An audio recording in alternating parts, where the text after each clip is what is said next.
Good morning, everyone. It's so good to have all of you here with us today.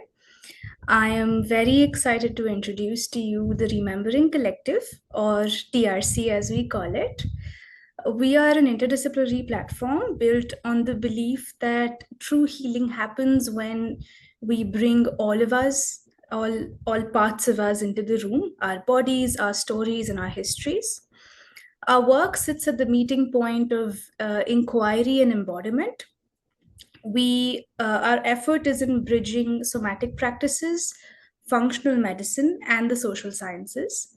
So we draw from both academic and indigenous knowledge systems, and this entails weaving together body practices like yoga, breath work, and also disciplines like anthropology, literature, philosophy, movement, and storytelling to explore the full spectrum of the human experience.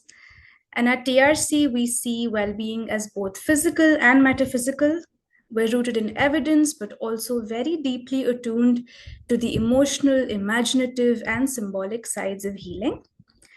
We are founded by two women, myself and Shrishti over here, with shared roots in research, movement, and spiritual inquiry. TRC is both a service based venture and a growing community. We're creating spaces for personal healing and creative transformation through embodied practices and relational traditions of care. So, that's a very brief intro into who we are and what we do. On the first year anniversary of our official beginning on many, many platforms, now also on LinkedIn, we introduced our new venture, our new vertical called the Margins, which this conversation is a part of. So, this is where we host our cross disciplinary dialogues on what sits at the edge of health, movement, and science. And we believe that in practice and theory alike, the margin is usually where the real stuff comes out, the interpretation, the annotations. There's space for new meaning, questions, and connections to take shape. And we really hope this is one of those spaces where we end up indulging in a lot of interesting conversations. And this place will be home for our webinars, panel discussions, interviews, podcasts. And this is our debut session. We're very excited for all of you to be here. I'm Sakshi, I'm the co founder and the research and narrative lead at TRC. My background is in functional medicine and history, cultural studies, and literature, with a focus on how health, illness, and body narratives intersect. I am currently pursuing research in medical anthropology. Shrishti and I will be your moderators for this session, and with that, I will hand this over to her. Thank you. Yeah, a very good morning to all and happy Independence Day. We are happy, we are very lucky that we chose this day where all of us also have free time and to indulge in a very interesting cross-disciplinary conversation that we're trying to curate here. Yeah, for those who haven't met me in person before, I'm Srishti. I work on the strategy and facilitation at the Remembering Collective. My own journey through yoga, breath work, and lived exploration of diverse body practices has shaped a deep curiosity about the questions we are exploring today. We are today joined by three incredible speakers from very different disciplines, each bringing their own lens and lived experience to the conversation. Our first speaker, who has already joined us here, is Navya Sa. She is a filmmaker, a multidisciplinary artist, educator, performer, and a yin yoga teacher.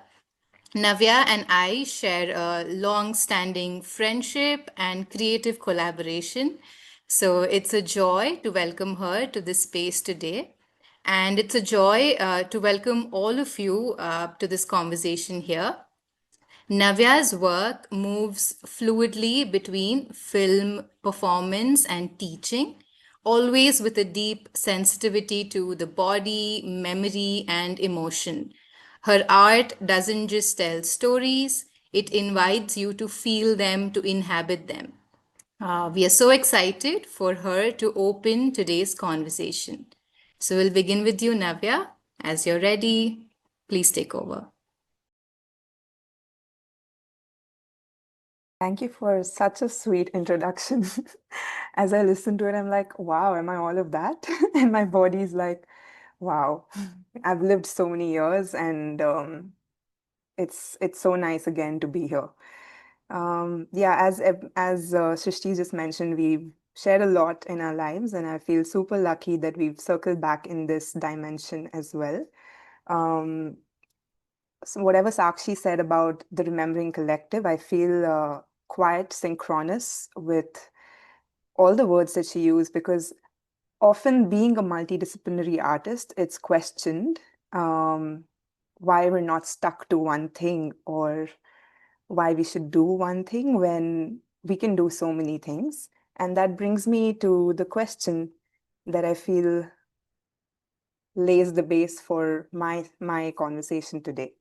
So, how can we live in one way when there are so many ways to experience? I'd like the session to be interactive. You could turn on your mics and speak, so you can put stuff in the chat. But yeah, so this actually came from a question that one of my teachers asked, that there's so many ways of living in the world, and why are we sticking to one way or one pattern of life? Like, go get an education, go get a job, go earn money, go get a family, all of that.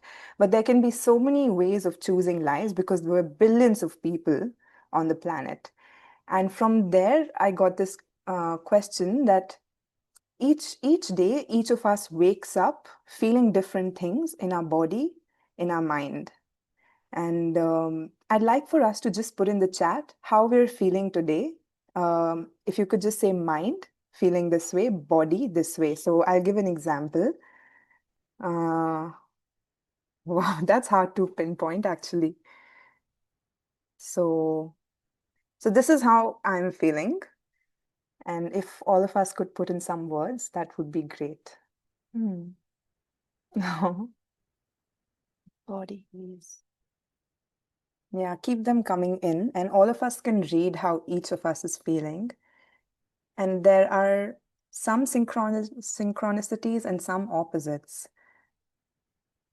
So there's some alignment, and we're going to actually live completely different days after this session. And that's good. That's how it should be. Like, we meet each other at crossroads, and then we go off to do our own things, and not have to subscribe to a certain day that is defined for each one of us. I feel like listening then becomes super important. Like, exactly putting these things in the chat is, we're listening to the mind and we're listening to the body. We're addressing and acknowledging. So, yeah, how can we live in one way when there are so many ways to experience? When there are so many days to come across, so many lives to open up, so many friendships to form because of a missed path or a new road or something that we took. So yeah, hi, I'm Navya. um, I work across various disciplines: film, movement, sound, writing, and actually I'm pretty proud of that now.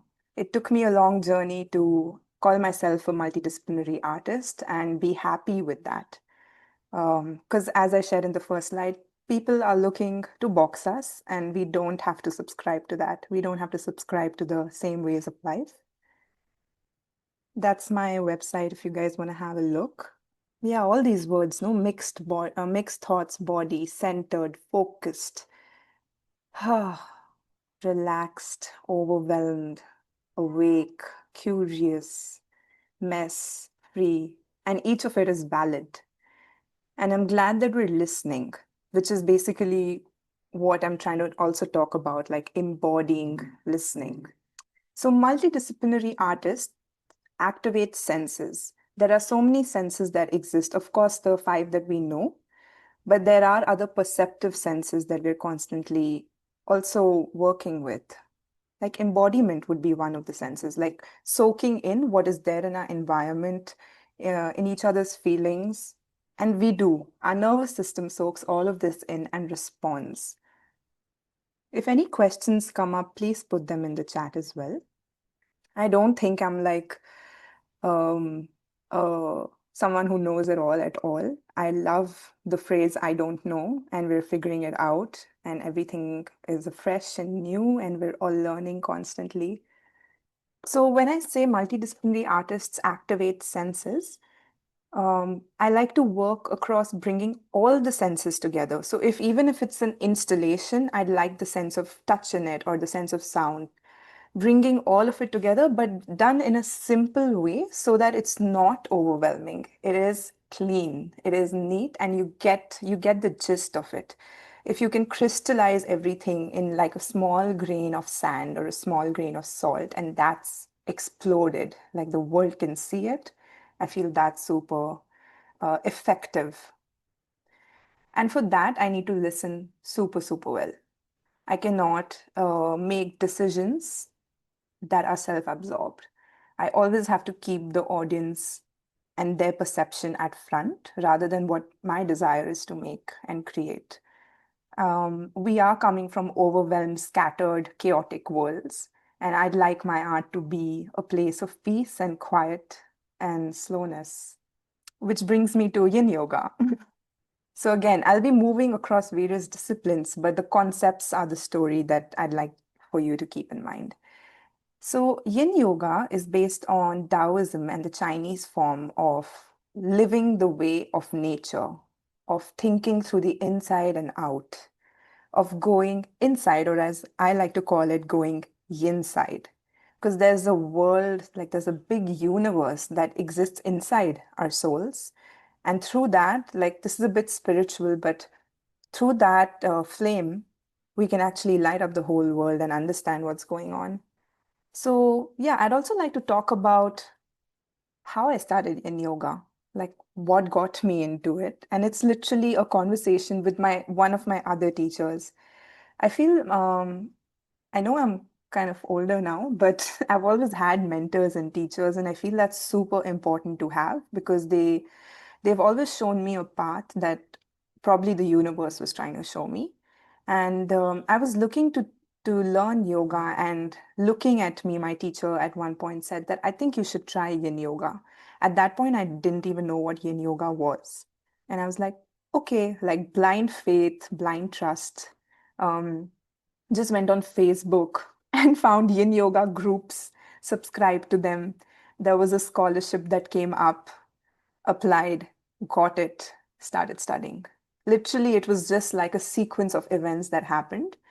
And it was like a remote course across a year with this teacher called Dougal Meacham, who was in Edinburgh. And that happened for me in the pandemic. And it was just the right time for me to absorb. Um, because yin yoga is really about listening to what my emotions are feeling. You're placed in a position where you have to talk to yourself. Um, you stay in a shape for anything between 2 to 20 minutes. And what are you doing in that time? You are listening to yourself. You're listening to what's going on in your mind. It's actually a mess because you're faced with a mirror and you have to look at yourself. You have to talk. And that quietness can be very, very loud. And on the other front, there's also the anatomy of it, which I really enjoy because it's inclusive. It's variable anatomy, which is also what my study is in. So the way, say, Sakshi's body is, it'll be completely different from Shruti. I see you, Shruti, or from Sudeep's body. So the way the femur joint is or the shoulder joint is placed, it's going to be completely different for all of our skeletons. And so the way we do the shape is going to be different. So something we say in yin yoga is um, don't use the body to get into the shape. Use the shape to get into your body. I can post a link of one of my videos later so you also can practice and see if you feel that that helps. But yeah, that's a little bit about yin yoga. Any questions on that? Have you ever felt this way? Have you found yourself listening to your body through physical practices? If yes, if you could put it down in the chat. If you feel that's not been very often, you can say rarely, something like that. So we also know, yeah, while doing yoga, yes. Yeah. Yeah, and each way is also good. It doesn't have to be one way. Yeah, rarely. That's honest. Yeah, so how do we use physical practices as a way to really get inside for the body to tell us what it wants to say? Becomes the question. So, through my work, I listen to bodies, I listen to sounds. I'm very sonically aware. And actually, being a filmmaker, one of my key roles is recording sounds in forests, in villages, in rural areas, with communities, at hospitals. Like, I think I've shot everywhere across the 8, 9 years of work that I've been in, plus education. And it's made me really perceptive, maybe annoyingly perceptive. Like I feel if someone lives with me, they're like, "Oh my God, you're so sensitive to everything." But yeah, it's how I choose to be. I don't apologize for it because it makes me open. It makes me available to the world. If we aren't available, we aren't present. If we aren't present, we aren't living. And that's a waste, no? We should fully live. Just taking you through some of the work that I've been on. You can see it on my website as well. But um, Ladies Only is a film which is about women in the local trains of Bombay. I recorded sound on a moving train for like, I don't know, 20, 21 days, 25 days. And we were listening to women's ambitions and stories. She Run the World is about three women. So I was the sound recordist for all of these projects. And She Run the World is about three women entrepreneurs working in the realm of sustainability. Rabadi is a film where we're talking about human animal conflict. And I was literally recording the sounds of leopards. And we had to be so quiet for that because they are so perceptive. They can hear us, smell us from kilometers away. These are some of my art installations. So again, for the first one, I was a sound recordist and designer, in which we collected prayers from people across India, across the world, and put together in a soundtrack, and people would just go listen to that in this prayer cube. We were reimagining what prayer can look like. The person who headed this project was Shriya. She's also my long-standing collaborator, and we're continuing to work together on more projects. In fact, there's one playing at MAP now, for which also, I don't know if any of you are in Bangalore, go check it out. It's part of Calorie. Elasticity of a Movement is a small project, but I feel it's super defining of who I am. One thing I often say is, can we extend 1 minute to 60 minutes in our perception? How would 1 minute feel if we can perceive it as 60 minutes? How slowly would that move? You can ask us for any of these links later. Sonic Picnics is a multi-sensory participatory art project where we recorded stories of people visiting Carbon Park and weaved it into a blanket. There's actually an event about this also happening on 17th August at MAP. So yeah, I think a very big query of my life has been, how can I listen more and more and more deeply? Because it helps me exist, it helps me create art, it helps me be a better director.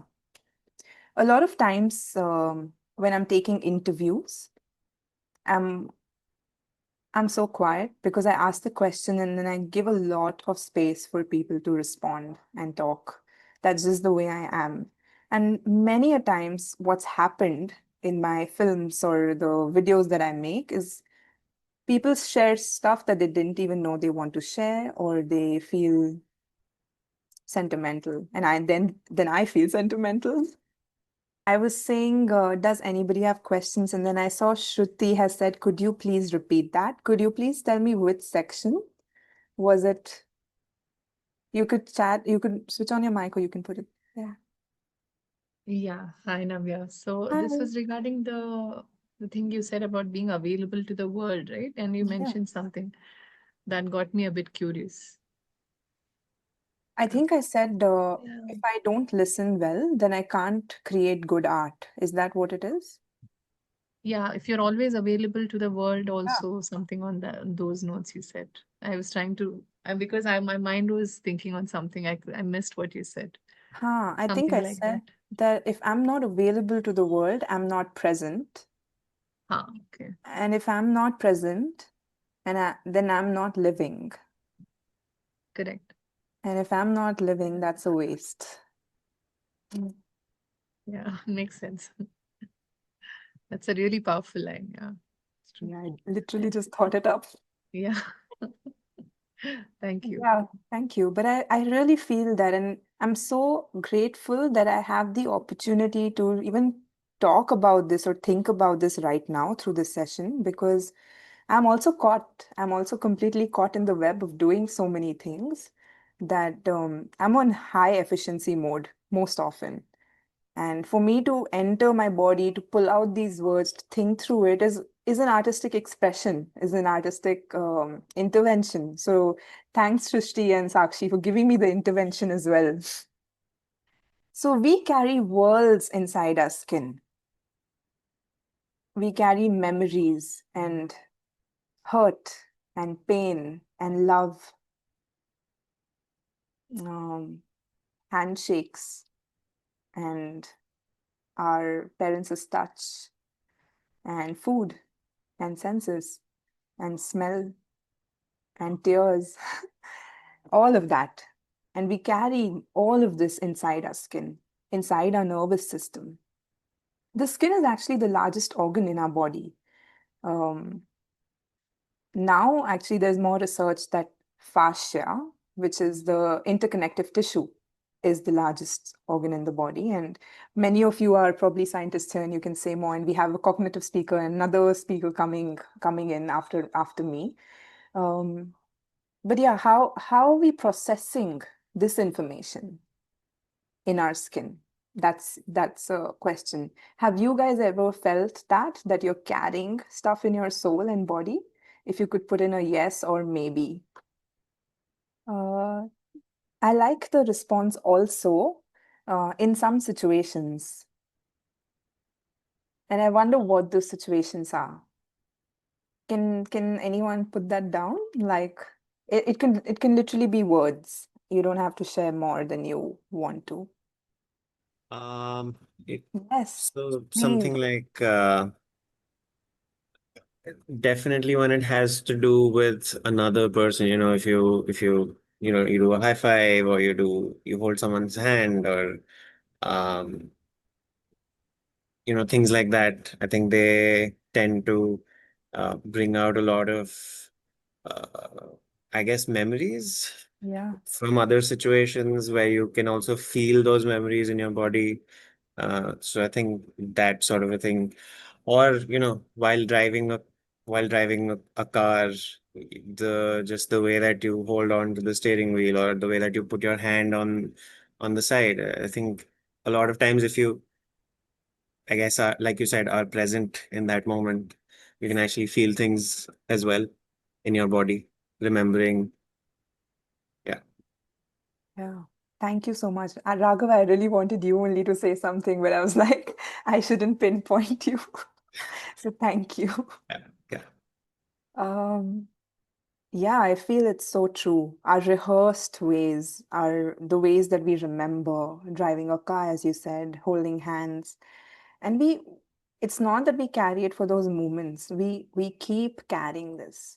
And then even 2 years later, something will spark that memory. These are body memories. And there is the theory of it for sure. There's a lot of theory around this, but there is a perception to it also. And art is to deal with so much of this felt memory. Like, I think I want to put that word also here, like felt memory. You feel things, and why is feeling not enough? And why can we not believe our feelings? Is the mental and the intellectual the only way of life? It is a way for sure. And I am a very conceptual person. I need theory. I need academia. I need concepts for me to transfer them, especially as an educator. If I can't put words to it, I can't explain it. But I do believe that there is something beautiful about elusiveness, about something I cannot understand. There is science. I'm sure there is science. Is it just perception or science behind it? Great question, Srinivas. Yeah, I'm sure there is both.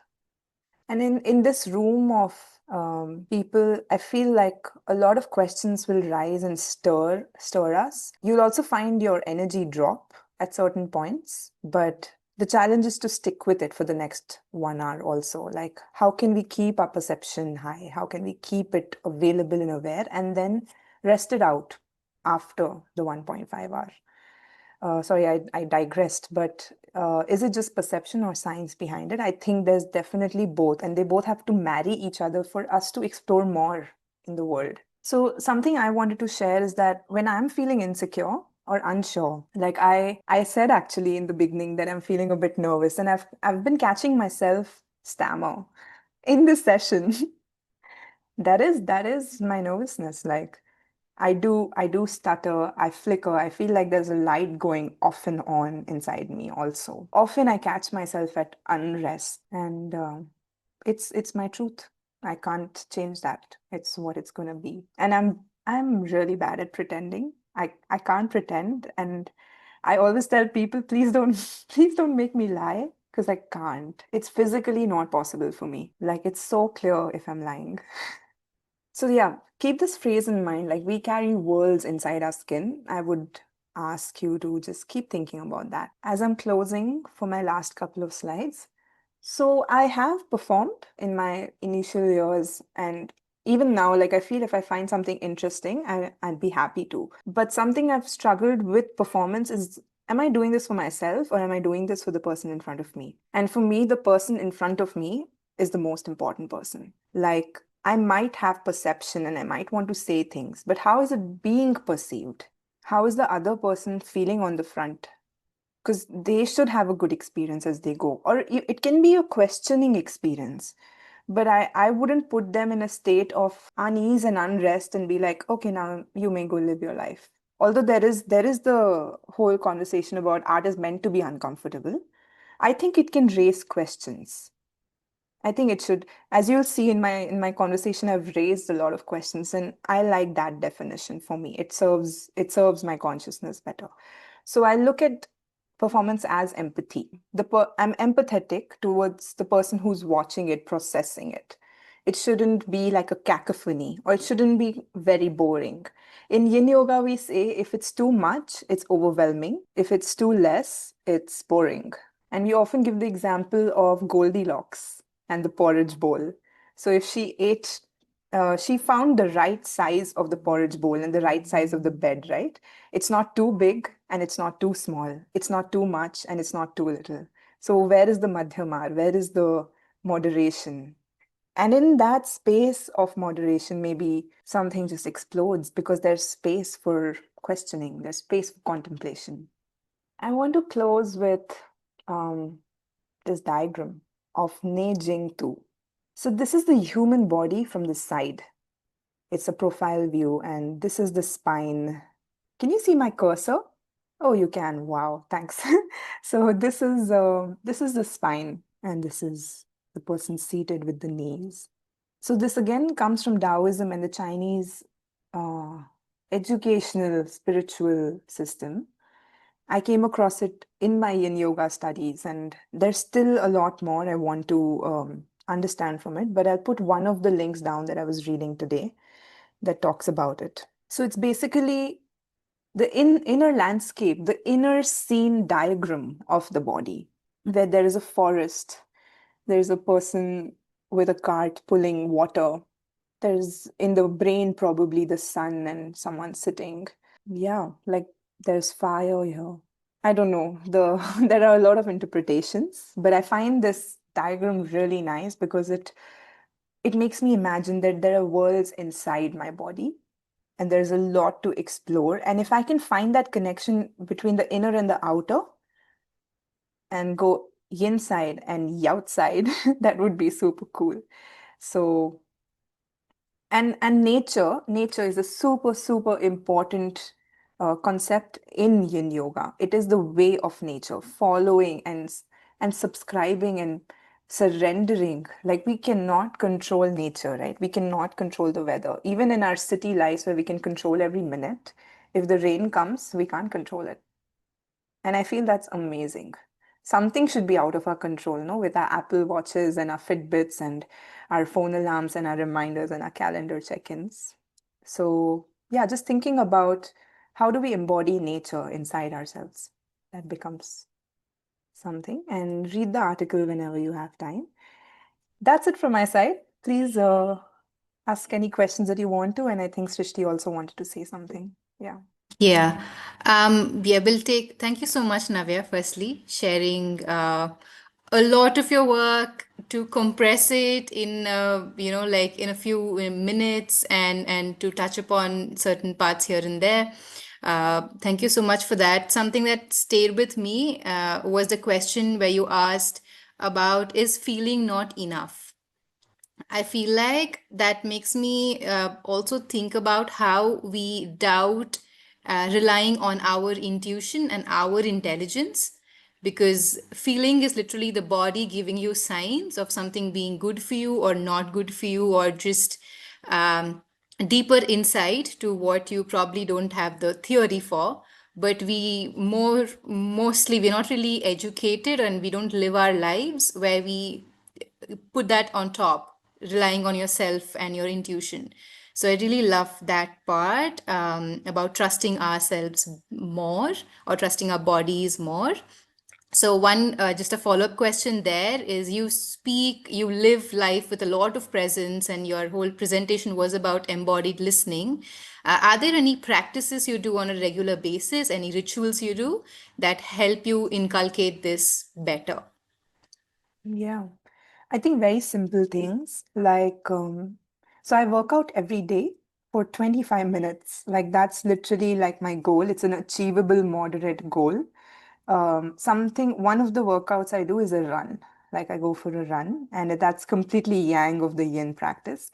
But I never wear earphones. I never listen to music. I don't put on Nike guided or anything guided, because I think it's my time to exhilarate all my pent up stuff and face myself, to talk about the difficult stuff. And every time I talk to myself, I actually, even though they're difficult conversations, I emerge feeling stronger. And I feel like in that strength there is the key to being present. Because if I can't talk to myself, then I'm going to avoid talking to myself and get on Netflix and Instagram. And just this simple feat, I feel, is an achievement, to talk to myself. So yeah, uh, I don't distract myself when I'm talking to myself. I stay in silence also. Like, I take walks. If I can choose to walk from one destination to the other, I prefer to walk. I burn a candle at night before sleeping. And before sleeping, I do blow it out. Please blow it out. Please blow out your candles as well. But yeah, I do that. When I meet people, I keep my phone away. I don't keep my phone with me. I wear a watch, a normal analog watch, so I can keep a check.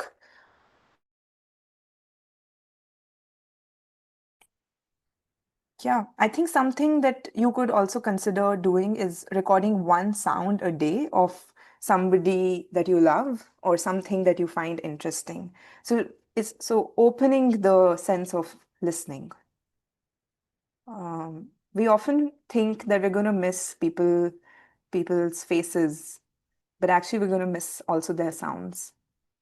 We're going to miss their voices. So recording maybe your voice, that would be nice. Yeah, those are some of the practices other than my yin yoga and journaling and basic stuff.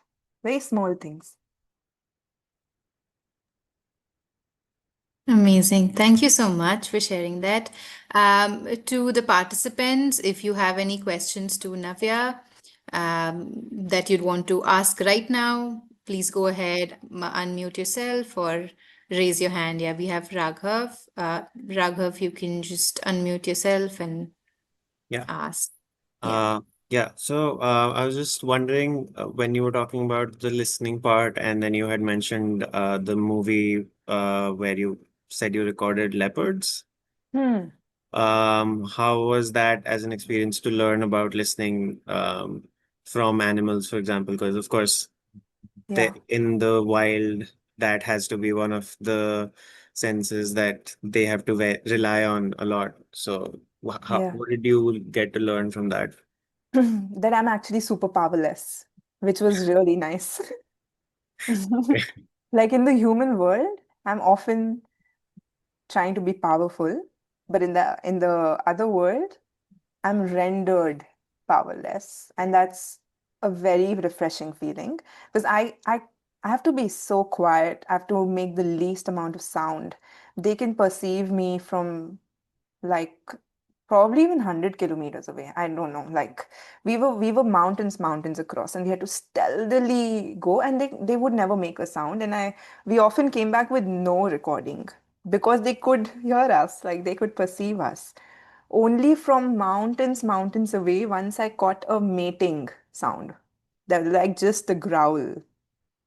So it's also interesting to not get what you want. I think that was, and do the same amount of work. Like we were leaving at 4 a.m. every day in the cold, covered completely. Mhm. Um, I can put a link also of that film later, but yeah. So I think not having control is, and enjoying that was what I learned. Nice. Thanks. What do you do, Raghav? I teach in a university. I teach data science, programming, all that stuff. Yeah. And work on like projects to do with machine learning and all that.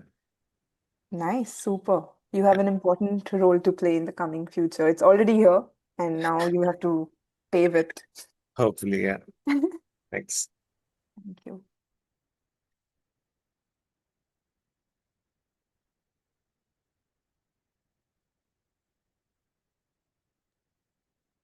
Okay. Yeah. We have another question, we'll take that one, and then the rest of you can take Navya's contact details, her social media links, and you can write to her and get in touch with her personally as well. Yeah, Shruti, go ahead. Hi, Navya. Hey. Firstly, thank you so much. I could see a lot of, like, what do I say, myself resonating with you. Sorry, yeah. You said multidisciplinary artist. So I would often beat up myself thinking, why do I do so many things? Yeah. But slowly I'm trying to sink in that aspect of it. Mm. Also, my question is about the energy aspect of it, right? I mean, how do you handle that? How do you keep, because we are living in a world where constantly the energies are being transferred. I mean, like, we absorb or we either give out. So, how do you handle that during the day? Mm. So, what any practices which can help in, you know, the Firstly, thanks for healing? Yeah, resonating with me. yeah, That's nice and yeah, validating for me as well. Uh, right, I think I have to become better and better and better at the act of detachment. right. Yeah, because that's been one of the challenging parts for me as well in my journey. Because sometimes I don't know when I get overwhelmed, is it my own energy or is it somebody's I'm carrying with me? So these are questions which linger in my head. Yeah. Yeah. Yeah, but I would say Uh, something I'm trying to tell myself is to not question my feeling. okay. I'm feeling overwhelmed. It Yeah. could be because of the other person.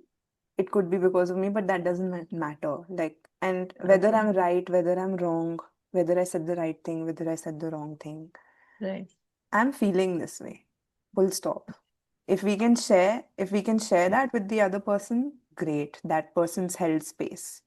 If not, Okay. then I think like we have to learn to detach. Okay. Mm, and I think I should definitely say this that for highly perceptive, hypersensitive people, the Yeah. world I feel we are gifts to this world, Yeah. and we should be happy about that. But the world is not designed in a way to find spaces for us, because often, and it's not like a conversation me against the world. That's not where I want to bring this. Okay. Uh, I'll say that I'm trying to find the courage to be this in this world and bring people also, because everybody is like us. I feel everybody is like this. And Yeah. it's how much we've suppressed the presence, how much we've distracted ourselves, how much we want to forget rather than remember. Right. So it becomes the educator, the artist, the philosopher, the spiritual guider, all of that, all of our roles to allow people to feel we are feeling beings. Yes.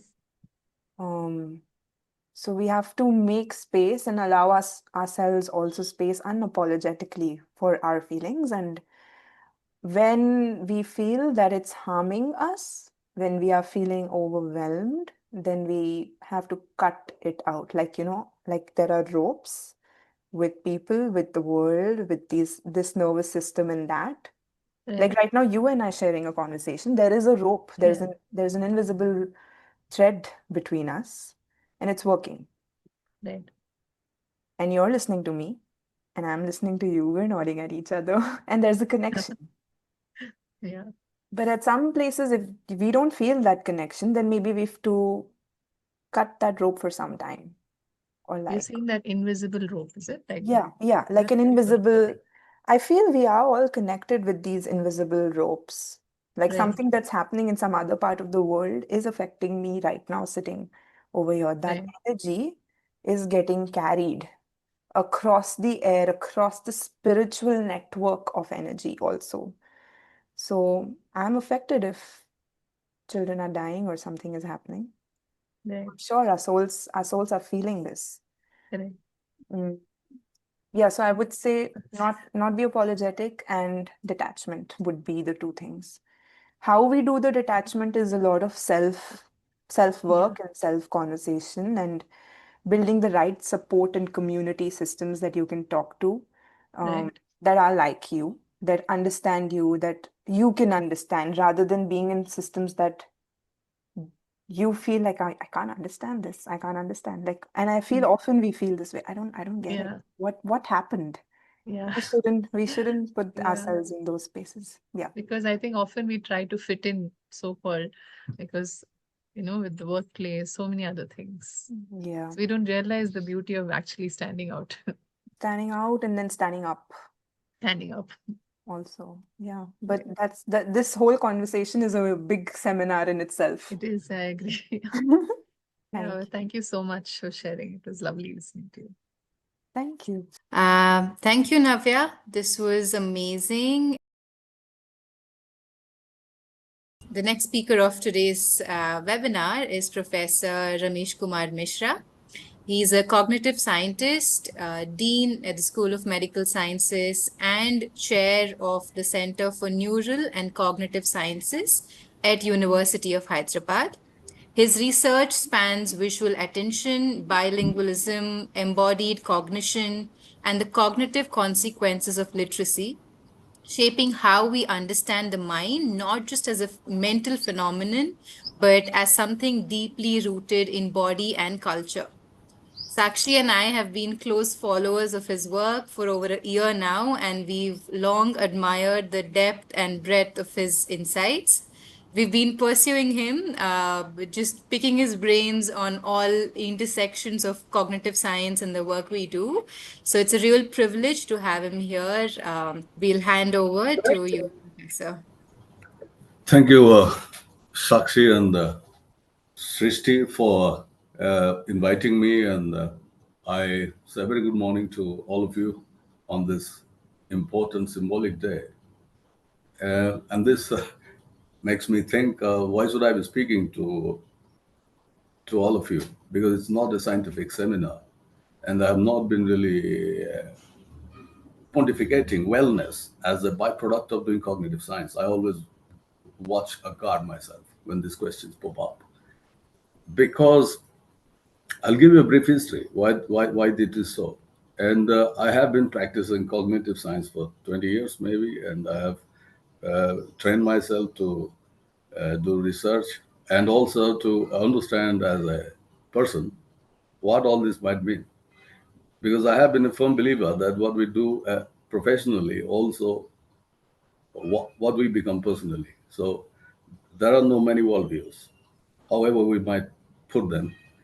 So studying cognition, mind, and experiments, over a period of time, they build up and they kind of let you see things very differently. So I won't talk about my own research, but I would like to address a couple of questions on which I'm writing my next book. What it means to live well. So it's not actually a well-being book, but it would have some science, but more or less criticism of science, because I have unknowingly become a critic of what I published even. And more recently, people, and we are living in a time of transition. And a lot of things that Nabia was saying, I might have articulated those same sentences with the same vigor, however, to a different audience, and showing them some brain scans and certain things and etc. that I do to students. So let's, yeah, I don't know from where to start because I'm not using any PPT. I deliberately don't use PPTs anymore, by the way. I'm just doodling in my classroom. So I write my thoughts. I don't show them pictures and I speak because I think we have been misusing some of these things in teaching and educating people. And I'm back to, on a smart board rather, but writing my thoughts. So I'm speaking. I'm a good speaker in the sense that I don't hesitate to articulate my thoughts. And generally I give a lot of talks around the world. So, okay. Nabia was pointing out to some extent dualism, and there would be some philosophy in my excursion because Ajab said more recently in a long interview with Indian Express that cognitive science is 65% philosophy. So if you are not philosophically inclined or you have not studied philosophy from all traditions, you might not understand what this game is all about. It might just be compoundry and just kind of, and we are very good at that. So like, and nevertheless, so I start with William James, and I have been rereading William James's magnificent 2 volumes, Principles of Psychology. And more recently, I have been reading also books on William James, and I asked myself this question: why William James is still important? And of course, there are many other figures, but there is something that caught me in James's writing about mind. William James was a prolific author, speaker, educator, and psychologist, of course. But by the time he had come to psychology, there was no such thing called psychology. And James had drifted in many world cities and was an avid traveler in Berlin, in Leipzig, and many other parts of the world. And James was an avid sufferer. This is where my interest is in James. James was very eccentric and he was depressive and he questioned everything, even whatever he learned. And it was a good time for him to become a very, straitjacketed professor at Harvard, but that was not his forte. So when he asked a fundamental question, what should I be doing with all this knowledge? And James had prepared himself with physiology, having trained himself with world famous physiologists, had traveled to to Amazon and Latin America. James had read all the philosophy that he could get. James had studied psychology, so he was well versed to ask this fundamental question. He didn't ask to begin with what is mind, no, or what is psychology. He was asking, what am I supposed to do? And he came from a well-heeled family. His father, Henry James, was a very important man, and his brother, Henry James, who became the novelist, and etc. Now, James starts his questioning first in a small cellar in Harvard, and at the time it was not the building that is named after him now, the William James Hall. And he starts writing without knowing what is this going to be. And he gets a book contract, apparently, that this has to be a book. And it tells them that I'm writing this book in 2 years, but it takes 12 years. Principles of Psychology. Two things about James caught my fancy when I have read his own writings and on him, and I'm trying to connect it to contemporary debates. First is his claim that we will never know who we are, and nobody would ever understand us. As simple as that. Now, you call him father of psychology, but the father of psychology is telling you that we will never know. You may baffle that what is it that we will never know? We will never know who we are. So forget about studying consciousness and mind and other things. Ask this basic question: what psychology is about? So it ventures into religiosity or religious experiences and talks to many people that are practitioners in a very secular mode. And they also dabbles a bit with psychedelic research because Harvard Medical School has been a epicenter of psychedelic research. Apparently, not many people know, and it's still going on over there. Nevertheless, so James understands that there is no such thing called mind, and there is no such thing that I will know about it in a scientific way. All that I know is my consciousness, or what I call streams of consciousness, is an ongoing phenomena and part of the nature.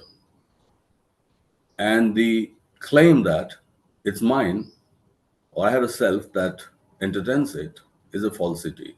So consciousness, the second question is how it is happening. How do we come to claim that we have minds and consciousness that are our own? At that time, the climate was not as it is today, that people can have a secular view even though they have scientific knowledge. And physiology in Germany was well developed, and James was aware of it. He did know a lot of things about animal brains and physiology and nervous system, and not a lot about human beings, but James came to this profound observation that streams of consciousness is not at all a matter to be understood rationally. It's experiential. And many authors that you might know, Virginia Woolf and etc., and James Joyce, and all later 20th century writers and novelists, they took stream of consciousness as a paradigm to write even. The stream of consciousness, according to James, is an ongoing phenomena, and it includes, importantly, all of it, like mind, body, everything. And another point that he emphasized, which is very relevant today, and that connects to previous speakers, some of the observations, that what we do, actions, they create us. Like my mind or mental states are an after effect of my actions. And this kind of is foundational in understanding the traditions that have been very popular, like yoga or the activity-oriented devices, or I would say attention training regimes. So James was one of the first person to have told us directly that don't entertain this duality. It is one thing. And the way we are in the world, whatever is going on, you name it in any way, but that's it. So there is no separate body that performs actions and a mind that interprets it. Rather, he even went so far as to say that if you want to be happy, then in one paragraph he writes that you brighten your eyes and relax yourself, stand erect and look around, and you are happy. If you cannot call that happiness, that is a big problem. That is happiness. It's not an afterthought or a realization or a vocabulary or somebody has told you or a description. Interestingly, 500 years of philosophy had divided itself between empiricism and rationalism across both the continents. And James was well aware of it. James didn't dabble with that. He was trying to offer people what they need. because many people came to him, unlike these days, asking him simple questions in Boston. Sir, I have this problem and I'm suicidal or this or that, what to do, what do you know? He told them to just go by and do simple things. And by simple things, by the way, James had a friend in Boston who was a yoga teacher. In one of his manic episodes, many times he considered suicide, by the way, he was so delusional that he did not know what to do. And that's why writing Principles of Psychology took 12 years, because he would not write for months and he would worry and be regretful. And a Boston friend who was a yoga practitioner told him that one thing would calm you down if you practice yoga. And he had no idea what is this. Now, when he practiced in Boston, he realized one thing: the postures and the stability that yoga demands is creating in him mental states that he wanted always. So this connection he started writing in his book. So embodiment, or whatever we call these days with various words, already was an experiential phenomena for James. So I think we can go back to James and many other such philosophers, sages, whose ideas are very relevant in understanding the dichotomies today we entertain, and we are at times not very clear what are we talking about. And I'm saying this after spending 15, 20 years having written books. I could take a computational or a model or a interpreting role for the mind, but I'm not taking that anymore. That's for the courseworks. So for me, a Jamesian vision of unification is very important, and we need that a lot now than we needed 50 years ago, because the world was not like this before. So I'm not even referring to the distraction and ideological conflicts and this and that and that and the poverty and the wars and all of that. That's fine, but still, we need to have a vision for defining some of these things. The second point, with regard to the conflict in classical positions in mind brain science and this new wave, I would call them new wave, that is fueled by belief structures, by traditions and practices, and common people getting more and more interested in their own minds and minds of their communities. This is new. This was not like this 25 years ago. And social media and many other forums of expressions might have helped it a lot. The classical cognitive science never considered experience or phenomenality as anything to do with the science of it. And the founding fathers were very clear that we are anyway subjective creatures. And in order to know what minds are, we have to take a computational or a neurophysiological view. In the 60s and 70s, and it's still continuing, but its impact is less. The classical cognitive science view, which we teach even today in many books and courses, hardly pays any attention to the unification of experience. It takes mind as a set of algorithms that are interpreting and predicting experiences even. So your experience is a deterministic outcome of this action of the mind. And nobody knows what mind is. It's just a semantic projection. It's an agreement. It's a term that we use in many cultures. In ancient Indian tradition, it's manas is not mind, by the way. So that is hardly a word that corresponds to this computational definition of mind in many traditions, the Chinese or the Indian tradition. Nevertheless, so this computational view has dominated thinking, and interestingly, it has dominated also psychiatry. There is computational psychiatry, and there are many things related to it. It's not a minor thing. Now comes the problem in understanding it with regard to our everyday experience as people, as living entities. How do we accommodate this view? Now, what are the problems with this view? The problem is that, as James rightly said, or I would bring in Heidegger a little later, James rightly said that your experience is always following you. I mean, whether you want it or not, you awake, and that is experience. That very act of waking up is an experience. So interpretation is a linguistic afterthought. And interpretation is not certainly logical, because logicality itself is an artificial invention. So Immanuel Kant, who remains foundational in authorizing us to take mind's projections as very serious stuff, critic of pure reason, had already told that mind has in it innate abilities to understand what's going on. So you have to trust it. But James said, I don't have to trust it because my suffering and my anxieties and my tendencies are not explained by the language I'm using to talk about it to somebody. That's why he came to this realization that nobody will ever understand me. Only I am understanding my experience, and that's it. So why not write about it? But the problem was, this was too folk psychological. This did not look scientific. Even today,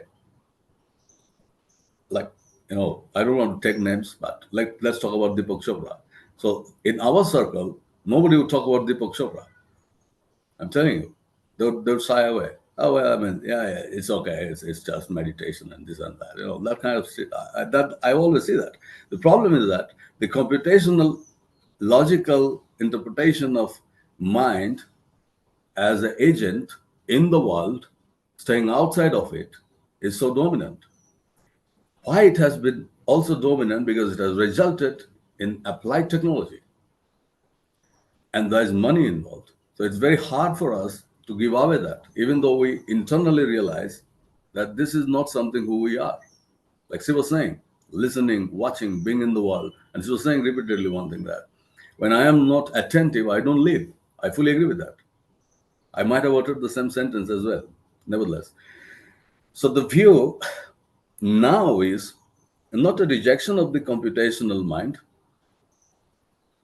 but trying to couch it in nature, in environment, in the world. And this is where we have to talk of Heidegger, in spite of all other things known about him. I don't want to get into that, but Heidegger proposed this idea, or rather contradicted Western philosophy, as saying that we are in the world, Daisen. My being is part of the world. I am already in the world. Look around. So there is nothing for me to interpret logically what's going on, and I'm part of it. So what's going on includes me. And this was revolutionary. So this contradicted Cartesianism and Kantianism in a very serious way. And Edmund Husserl and many other people, influenced by Heidegger, Husserl was his teacher. Nevertheless, so we start phenomenalism much before James comprehends it, 200 years or 150 years earlier, and now we are back to it. So I'm trying to, as a practitioner or as a writer, trying to suggest that the classical cognitive science has had an epoch, gave us something, but we are back to Heidegger, we are back to James because of the troubles we are having. There is a resurgence of books and articles written about these people now than I saw 15, 20 years ago. The reason being, we are not explaining our suffering, we are not explaining our existence, we are not explaining our social cognition or how to be good members of the species. And there are more serious questions in front of us now, as the philosopher David Singer would say, the ethics of living. What we are doing now as agents, how does it impact who will come after us? Because we are still begetting children. So it's not a narcissistic, self-sufficient mode of claiming that I'm in the world and live very well within it and go by. No, we have to be more ethical, even to the footprints that we are living. So I think a classical cognitive science will not explain all of these things. And it has anyway not been so sympathetic to many key ideas in other disciplines like humanities, social sciences, and so on and so forth. So that's one point. Now let's talk about the other approaches that can accommodate some of these things, particularly experience, phenomenality, and things of that sort. Not more recently, I think about 20 years ago or so, a movement has started and they call themselves together embodists. So, embodiment as an approach to study cognition. And mind is not interpreted in that way.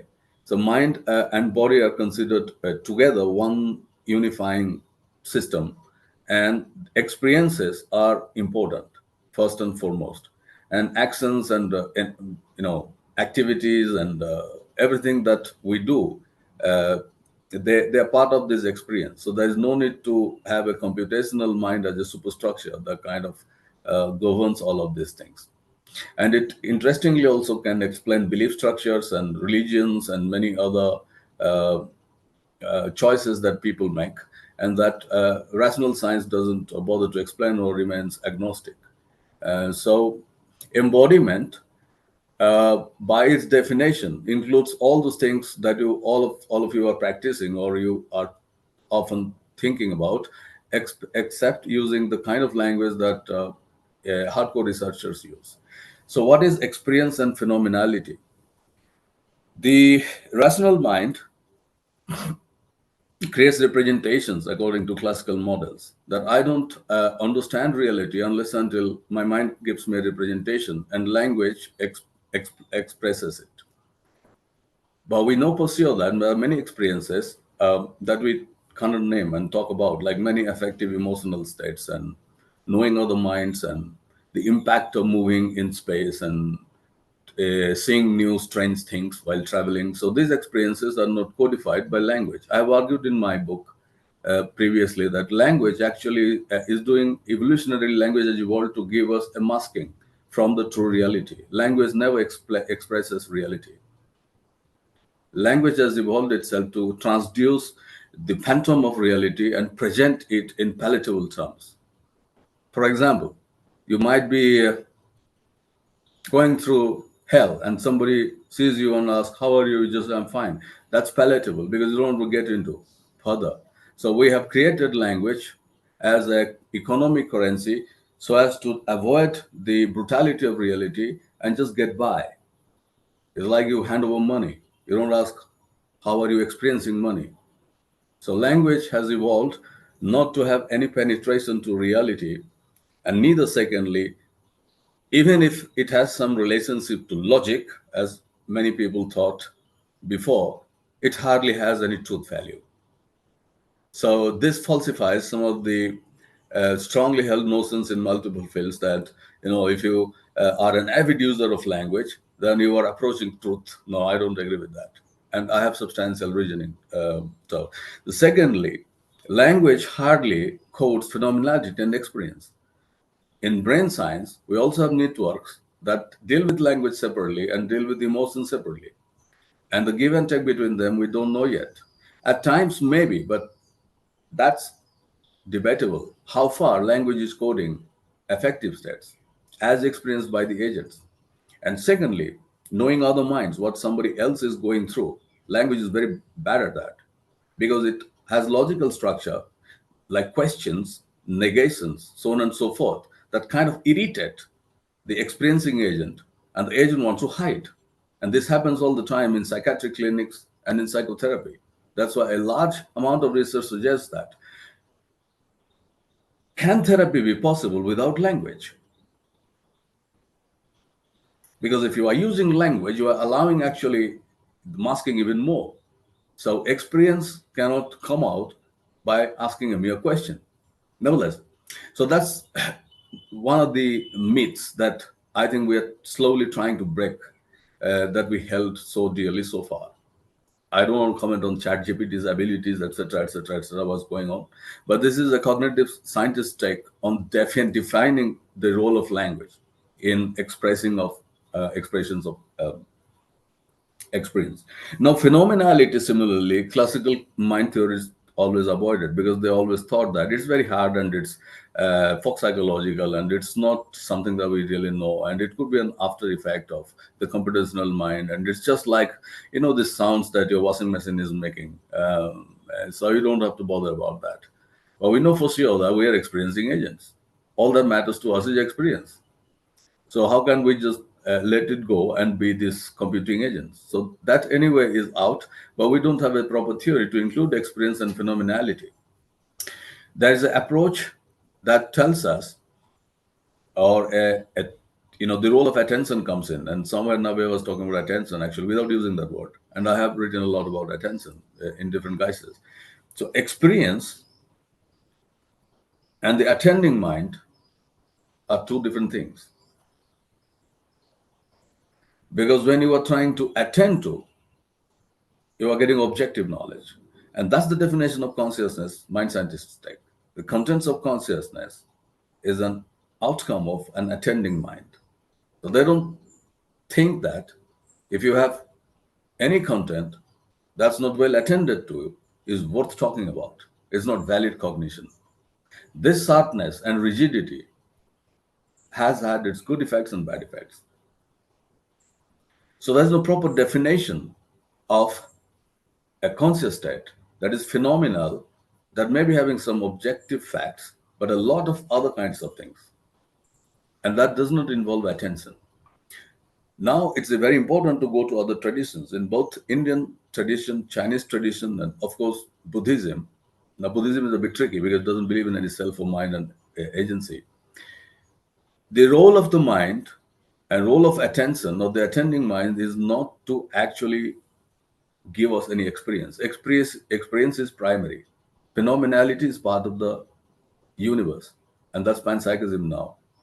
So experience is primary, and mind's evolution has been for other things, and we yet don't know.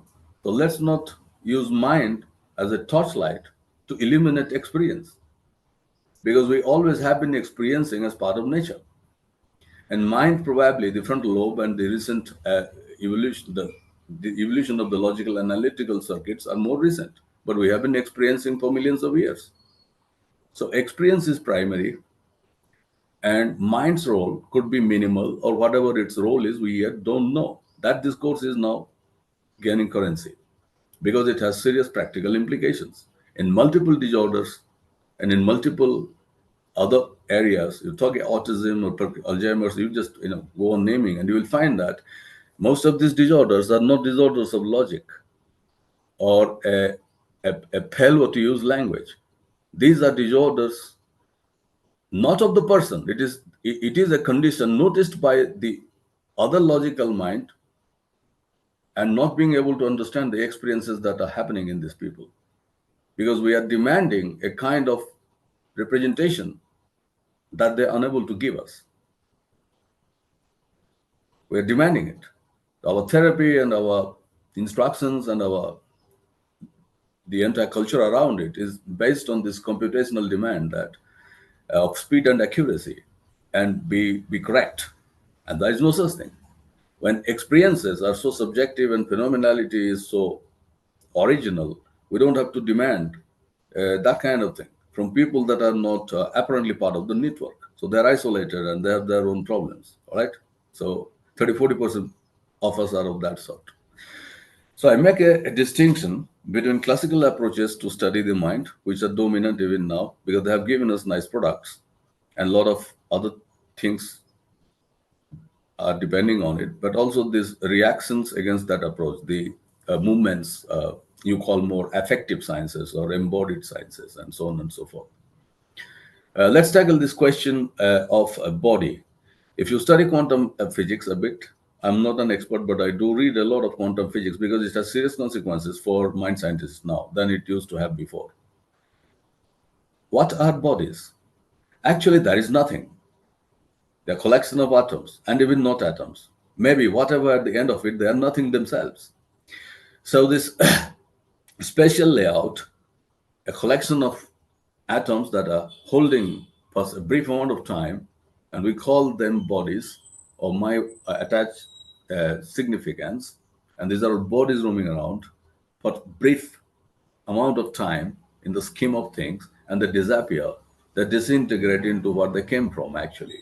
That's the quantum mechanics view. Now, where is mind and where is body and where is all this talk there? So we have created an edifice based on constructs. And this is a recent phenomena That's the important thing. That's why we have to go back to history. That this conceptualization, this duality, that the popularity is very recent. So I've been reading a lot of history actually, rather than focusing on what happened in this century, because I think there's a lot to to know there. So the duality around which these controversies are based is more recent. All right. And what we have been mistaken as scientific progress in multiple domains, or a scientific worldview that emerged all the way 16th century and coming all the way to us, actually has been more recent. So we have a conflict with our conceptualization, and that conflict can be eradicated if we are open-minded. So I include traditions, I include belief structures, I include everything that any human being is doing at any time. They're all included. There is no demarcation line that these are good sets of, as I say, apt cognitions or valid cognitions, and these are bad sets of cognitions. So first is to include. And embodiment allows you that inclusion because it doesn't consider logicality as the essence, or giving a truth value to every or judgmentality. So that's why in many traditions you have training attention to be non-judgmental, and many types of meditations that can be performed. But the conflict again is interesting. Even after you are convinced yourself that my phenomenality experiences not all these nice things that I can hold on to, the rational logical mind interferes and it mistreats them and it puts them in their place, telling that these are only side excursions. That's where the trouble is. That you don't take them so seriously. You have to be logical and you have to be observant. You have to be rational. And you have to use your frontal lobe a lot because these experiences are okay, but they're not everything for which you are over here. This is where the problem is. That's why therapy doesn't work. That's why certain episodes don't stay with you because we are perpetually in conflict between, as I would like to say, between Heideggerian position of Dasein being in the world as just collection of atoms, briefly, and Cartesian dualism. Yeah, we have not been out from that. And unfortunately, our tradition has not, I'm not saying has not contributed, but nothing much has been excavated so as to confront these ideas. So we need to put down a lot of work as well there. So nevertheless, how much time I have? I can go on, but I would like to be...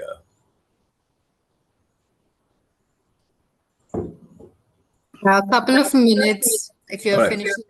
So I'll just like to tell you that I have almost said that the practices that depend on a view of mind or body that takes them as a unified thing are better rather than the dualism, because the dualism always will create conflict and there is no way out from it because we have created the world based on dualism, so it's just not going to go away. The unified view allows us to include complex things that we earlier mocked, like Jerry Porter said, folk psychological. No, they are not folk psychological. They are lived experiences of people that might even not know how to define them. So I have done a lot of research on people with low literacy, or as you would call them, that they don't have formal literacy, and etc., etc., etc. And I have found out that they may not have the logicality and the interpretative mind, but the affective experiential states are perfectly fine, and that's how they get by in this country because they are among us, and they are using digital technology just like you and I. So there's nothing that their experience is different than us. All right. As opposed to in some quarters where the thing is that you have to train the mind and to be supersonic and you have to be up to date and you have to have an opinion of everything. These are the kind of things that we are now slowly reacting to, because unless until we take that step, scientific progress will keep happening, but it would be very expert oriented. It is the same kind of thing like meritocracy. America is built on meritocracy, and then meritocracy is being rebelled at because there are regions of being high-minded about logicality of your mind. So if somebody asks me, is there anything I can learn from cognitive science? I would tell them you can learn the science of it, but you have to also learn to criticize it, because cognitive science deals with you and the society and the world. and how we have evolved. It's very complex. So you need to read many, many things in order to have some kind of a balanced view. Otherwise, it would be just like engineering or something else. That's very objective. So I don't think, I've said also that cognitive science is not a science actually. It's a mismatch of many ideas, and therefore it's not a traditional science. So it allows you to talk about things that otherwise you would not be able to talk to. So experiences and embodiment and activities, and then you can trace these ideas to creating better societies and more balanced um, states, and how the education system should work, and how we can minimize certain kinds of things that are bad for societies, like overemphasize on work and to produce. So all these complex issues pop up obviously. So I think that it is better to define the study of cognition as a human activity that kind of enriches us, rather than a personalized tech, because nobody bothers. After all, the universe has been indifferent. So when we can say all of these nice things and we know, but there is this pushback from the rational mind that no, no, you are just, Professor Mishra, don't be so casual about it. No, I know. The expert's view and the casual view are in perpetual conflict.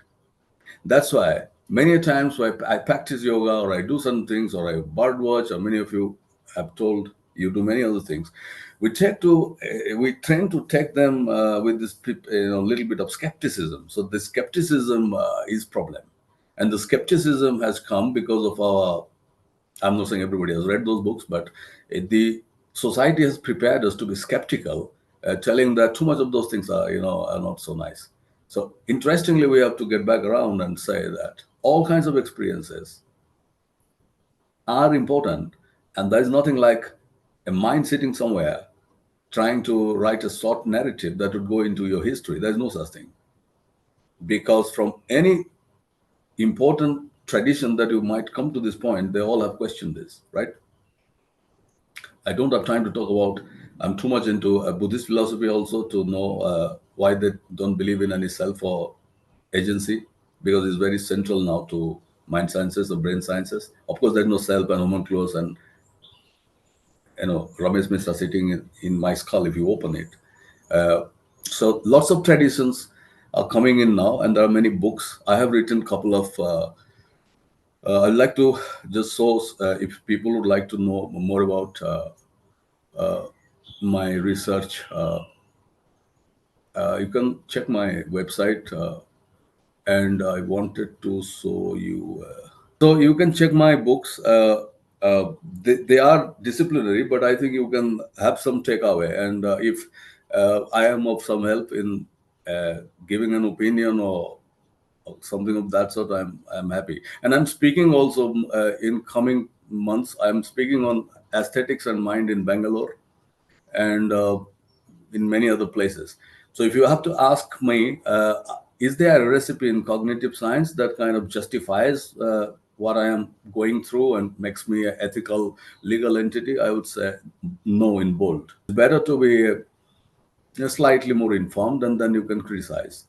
And then you can also accept more honorably anything that is happening, as you were saying, because that's the problem. And we can fight with everybody. Everybody is free to have his or her own view. If you are feeling great, that's fine with you. I am not. The point is that there is always a scenario of conflict as well, and mostly it turns ideological, and then you don't know. And we are not here for conversion.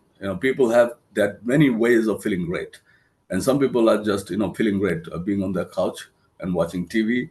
So I think advisory also has limitations in a free secular world, if that is how it is, and we can just be okay, I would say. So I do read a lot, and I am more critical and skeptical than all accepting that I have been when I was making my entry into this field. I'm in a position to now outright deny even whatever I've written, because they were written at a moment when, like James, I was not very sure about. So if people are citing and they're calling me for that, I just have a disclaimer that I'm thinking something different now. So how about that? So I didn't, many of you are artists and filmmakers and creative personalities, and I think all of you do worry about. But I do worry about Not mind as such. It is not non-entity to me. I mean, there is no such thing. Is like finding God in a belief system. I am more interested in a belief system than finding an entity. Even if I find, that's the end of it. I don't want to find it. I don't want to find mind. That's the end of it. Damn. Where do I go if I have found it? So there is no such thing. So when students say, we are here studying for so many years, I have to write a book, I have to create a computer, that is like you and I say, hold on. Go and plow land in a village. That's better for you. And we have destroyed this country even with that mindset. And we have not been successful in any trick that we accepted. I only hope that for AI, we don't become another set of mockeries. We have to have real inventions. And we have to be more traditionally bound and embodied and holistic in our approach when dealing with AI. Let's not just be users and money givers to them. This can be done differently over here. That is why policymakers and thinkers and time to time they call me, but I give a piece of my mind that keep the business out of it because we have had enough of it. Let's be very, the trouble lies elsewhere. So there are more ways to talk about mind in the societal scale, starting from the individual, than only mouthing definitions. That it is computational, it is this, it is that, it is nothing. So a unified view that is well grounded, and practices are important to make you aware even of these thoughts and to make you trust your intuitions that many people don't trust their intuitions. They always say, you became a writer and artist, I could not become. The difference is you did not trust your intuitions, I trusted. And then people believed when I talked about them forcefully without knowing whether they will like me or not. That's the only difference, trusting the intuition. From where the intuition is arising, intuition is arising from logical mind. And you can read Freud and Jung to back up. So there has to be a confluence of disciplines rather than one discipline. There has to be a multidisciplinary mindset in our educational systems and conversations and other operations. So we need to open up a bit, and I think we've been a culture of 5,000 years old, and we already know intuitively how to be in the world than others. So if we are wondering, then there is a problem. So we already have that in our biology, you would say, or in our genes, and it's very easy for us to get back. It has been only a digression for some time, and we just can get back, and we can be in a confluence of thinking. So there's nothing very scientific or non-scientific about it. And I emphasized, while the disciplines will go on and will produce technological marvels. And today morning in New York Times, there was a report that people are finding brain waves, like a person who has brain damage and cannot speak, his brain waves recorded and fed to a computer is generating language. It's like the thought he was thinking but could not speak. You are knowing his thoughts. I asked myself, hello, what about the experience? If he would have said that thought, he would have experienced it. Now, that's unethical, right? In the sense that you are decoding my brain waves and you are claiming that these are the thoughts that I wanted to convert to language. And so there are issues of this sort, and this has an ethical dimension to it and a philosophical dimension to it. But neuroscientists are all Allah because this is a great achievement. It has serious applications. Obviously, you can also read. There are many serial killers who become brain impaired and they're in American jails. So you can excavate their thoughts and then you can penalize them. So consequences of this thought are nevertheless, I think I'm very fascinated with the science and also the consequences for individuals and societies. And my personal view remains a confluence of many views. And I particularly am not a monolithic type of researcher or scholar. Thank you very much for inviting me. And I think that if I can take some questions or anybody would like to say anything that I was trying to indicate, I'd be very happy to. Thank you so much, Professor. That was a great session. I think if not for the limitations of our session, that could have gone on for a very long time. Because we're a little short on time, we'll keep the questions to a minimum. We already have a raised hand. So I think we'll just begin with that. Yeah, please go ahead. Thank you very much, Professor Mishra. One's experience cannot really, do justice to another one's experience. Where is that? How do we move forward in exploring this dimension of a unified view, and also to stabilize that aspect in within ourselves? Are there? I'm not asking for resources.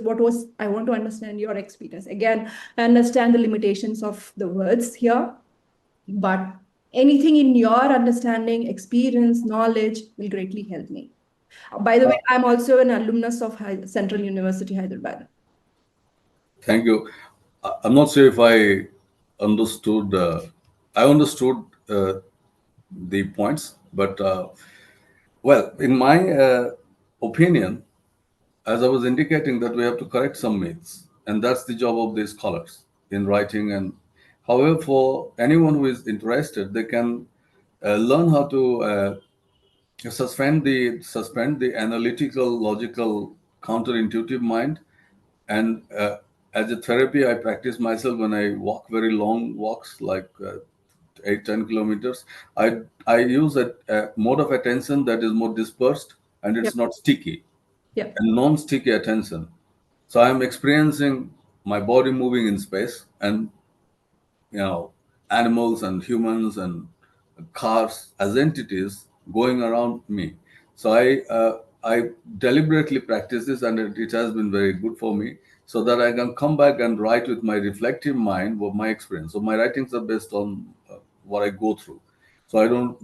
So the other trick is to also to create more avenues of social cognition, as she was saying, the right set of people, like this set of people, and maybe in other cultures, so as to broaden this possibility, and also to know that we can be checked and questions can be asked. So our assumptions should be broken, and they're better broken by strangers. So I always travel with the a non-goal type. Like I don't really, I land up in a university in a country. I have friends, but I said I'm not coming here for you. I mean, it's not a lecture. How are you today? So an experience that is cross cultural, and travel is very key, because all we can do in this brief scenario in the world is to see the world that we have inhabited. I think nothing substitutes travel, seeing the world, not imagining the world. So with regard to training, of course, there are many ways of training the kind of attention or mind you wish to have, if you want to call that. So I am okay with all forms, but then not you know overgeneralizing the effects. That in some scientific publications you will see that meditation um, enhances attention. Then I question, what kind of attention? If it is enhanced, what is the outcome of that? And can attention's enhancement go against the person? Because can it lead to self-centeredness? And can it actually backfire? As opposed to this presumption that if I have the finest mind, then the world is nice. But what about other minds? They're not as fine as me. They've not been doing all of this. So how can we be elastic? We can do all of these things, and we can look at the world as a place that we inhabit, and it's for a brief moment in a scheme of things, and be okay with it. So there is no need to use logical, narrative language to judge, because I have said before that language evolved not to serve this purpose. Yeah. And language has been hailed as one of the key mechanisms of cognition, right? Mirrors cognition. I don't think language mirrors cognition at all. And cognition's definition is not the reductionist definition that I was trying to critique. And as far as you saying that I have critiqued my own work, no, I am very selective. Obviously, I would not like to lose my job. I still speak in conferences to experts that would like to hear me. Kind of things I still write, but I have developed a model now, by the way, a diversity mindset model, which is being published now. So this model actually incorporates some of the belief structures that our traditions had, along with the Western canon, which I emphasized. So I think it's a mismatch of many things, and it's being open and not being too critical about a good way or a bad way about mind's contribution. So even if Yeah. you don't read philosophy, it's fine. I mean, it's okay, perfectly okay. I just want to understand where we can know more about you, your work, your books. I hope the organizers can Yeah. facilitate that information. I have a pretty organized website where my writings and my books. I was trying to show that actually. It's Yeah, RK and you can Misra. just let us know the URL. It's rkmisrasquarespace.com. Let me copy it to the chat. Okay, Mishra. Just a minute. Yeah, you can put it on the chat box, please. So I update it frequently, and you can. The books are available maybe on different. Yeah, I'll check it out. That's not a problem. Yeah. Aloha, we will be sending out an email after the session where we'll have all of the information about all speakers. So I think it shouldn't be an issue. Yeah. All right. Thank you so much. Thank you. Thank you so much, Professor. We will be moving on to our third speaker. Thank you very much for having me, and have a good luck. Great, Thank you so much. Thank you. great day. Thank you very much.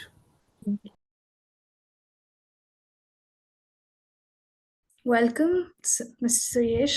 This is our third speaker for today, a functional medicine practitioner, chief of iThrive Essentials. He is also a certified sports and clinical nutritionist, a nutrigenomics counselor, and a holistic lifestyle coach. And I'm very happy that you are here, sir. He's also a personal mentor. He's been part of the inception of my journey into functional nutrition. Over the past decade, Suyesh has worked across gut health, lifestyle disorders, autoimmune conditions, pediatric health, dietary supplements, and botanical medicine.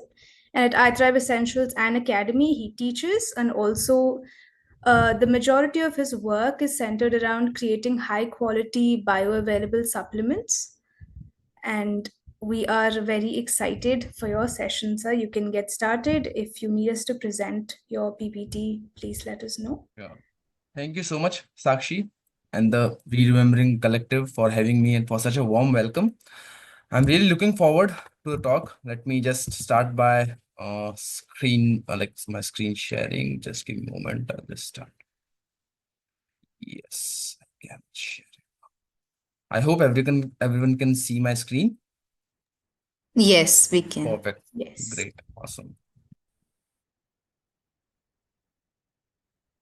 Okay. Good afternoon, everyone.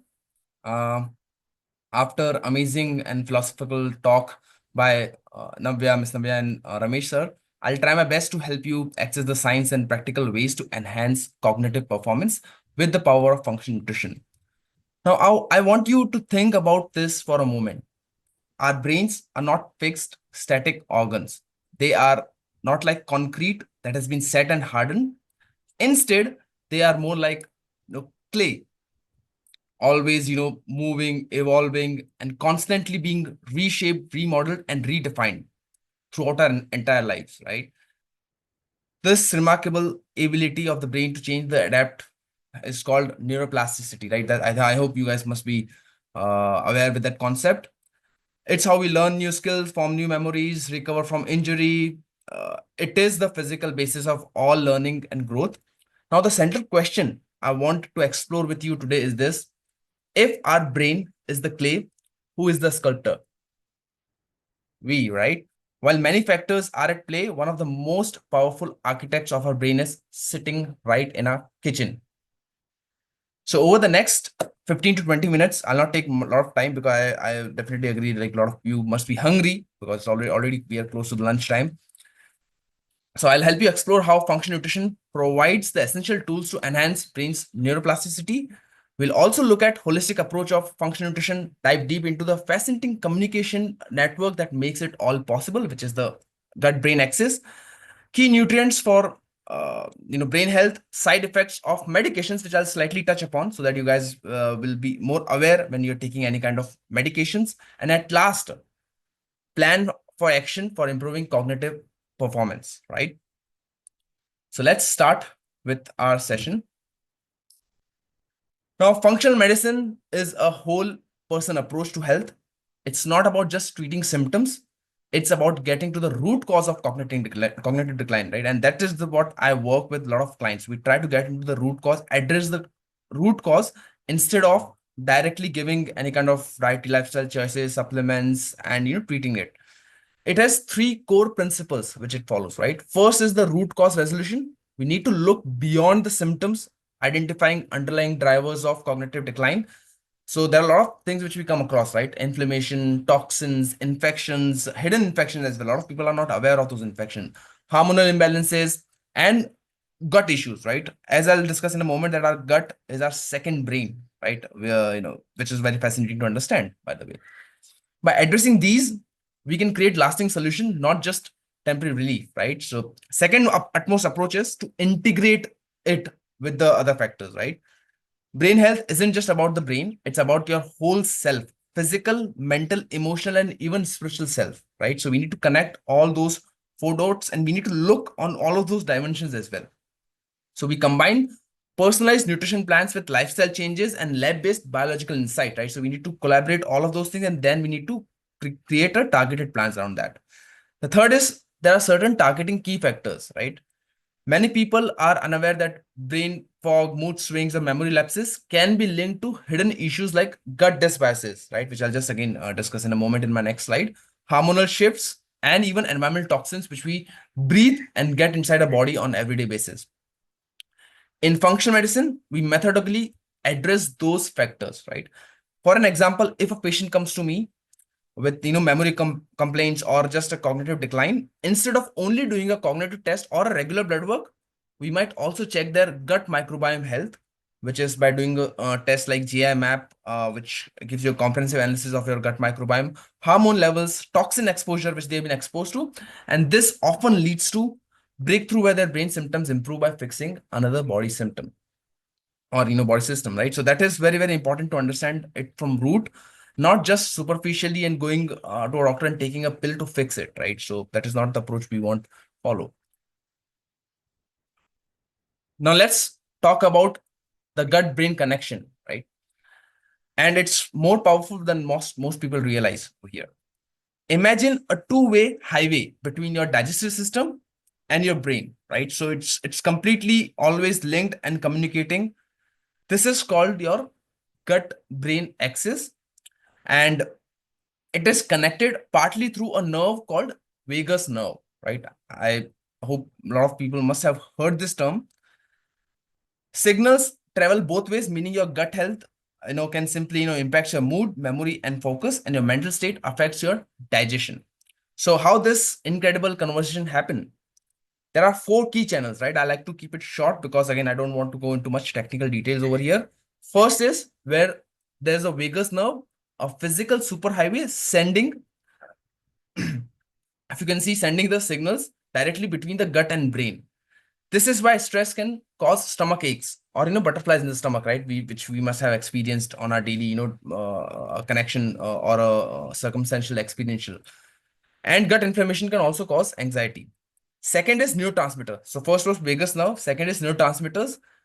And did you know that about 95% of your body's key neurotransmitter, which is serotonin, which regulates the mood and happiness, is produced in your gut, right? So that's why it's very important to balance your gut microbiome, right? Your gut bacteria are a valuable neurotransmitter factory, right? So it's very important to focus on our gut microbiome if we want to be healthy mentally.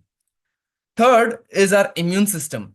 Roughly 70% of our immune system is in the gut. I suspect 80, according to stats, it's 70, but as we are discovering more and more microbes key to immune system health, so it's around 70 to 80%.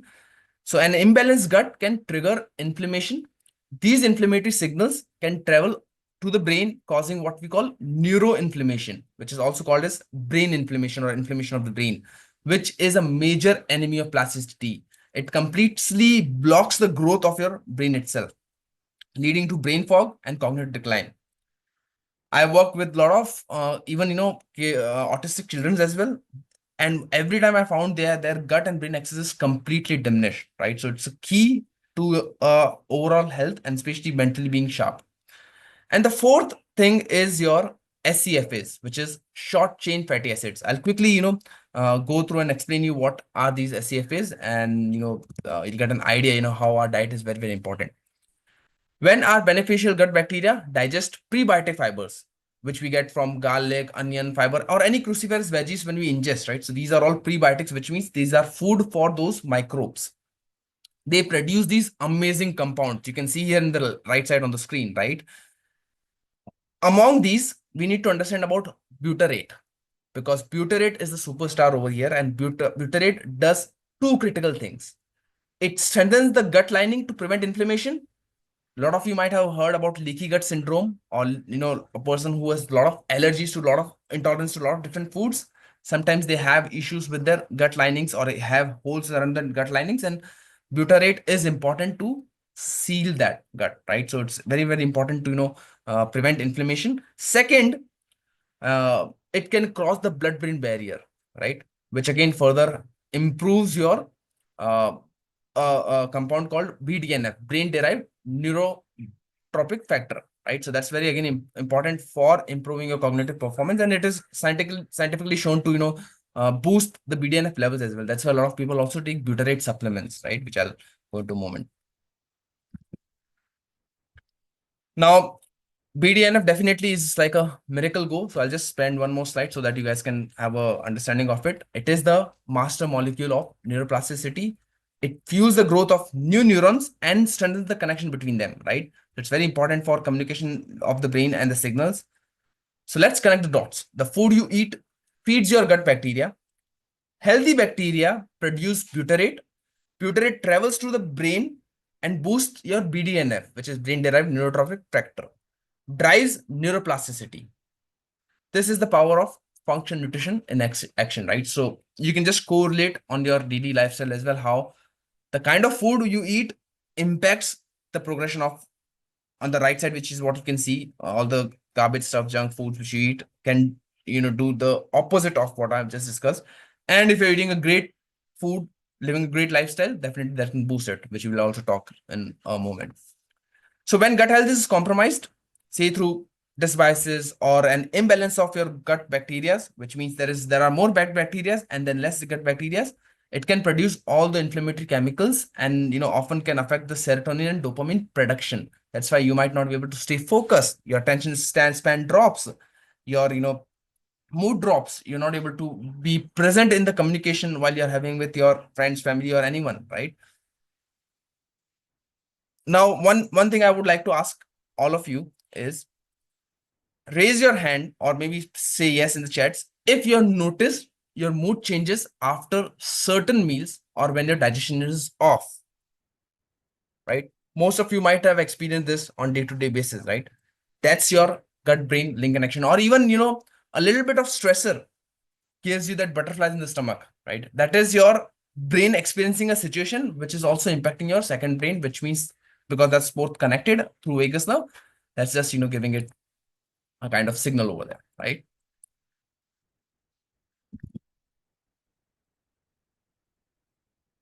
Okay, now time to fuel our neuroplasticity with the help of nutrition, right? After the session, you can also fuel your hungry bellies, right? But just bear with me for next 10 to 15 minutes.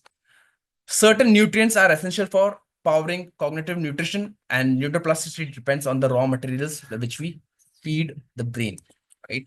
Let's discuss quickly about them. One of the key nutrient which I want to talk about is omega-3 fatty acid. From the time you're born and from the time you'll be dying, right? Omega-3 fatty acid is very, very essential, not only for your brain, right? But it is also very important for your inflammation, for reducing the inflammation, for your joint health, for your supporting overall skin, hair, and in many different body products, right? Second is your B vitamins, zinc and magnesium, a combination of those essential nutrients which are critical for making neurotransmitters, which are the chemicals that our brain cells use to communicate. They are also important for mitochondrial health, right? The brain's energy of powerhouse, which makes you, present, which increases your attention span, which increases your focus, and also improve your cognitive performance. Number third is antioxidants like CoQ10 and glutathione, right? Glutathione is a master antioxidant over here. They protect brain cells from oxidative stress or damage caused by free radicals.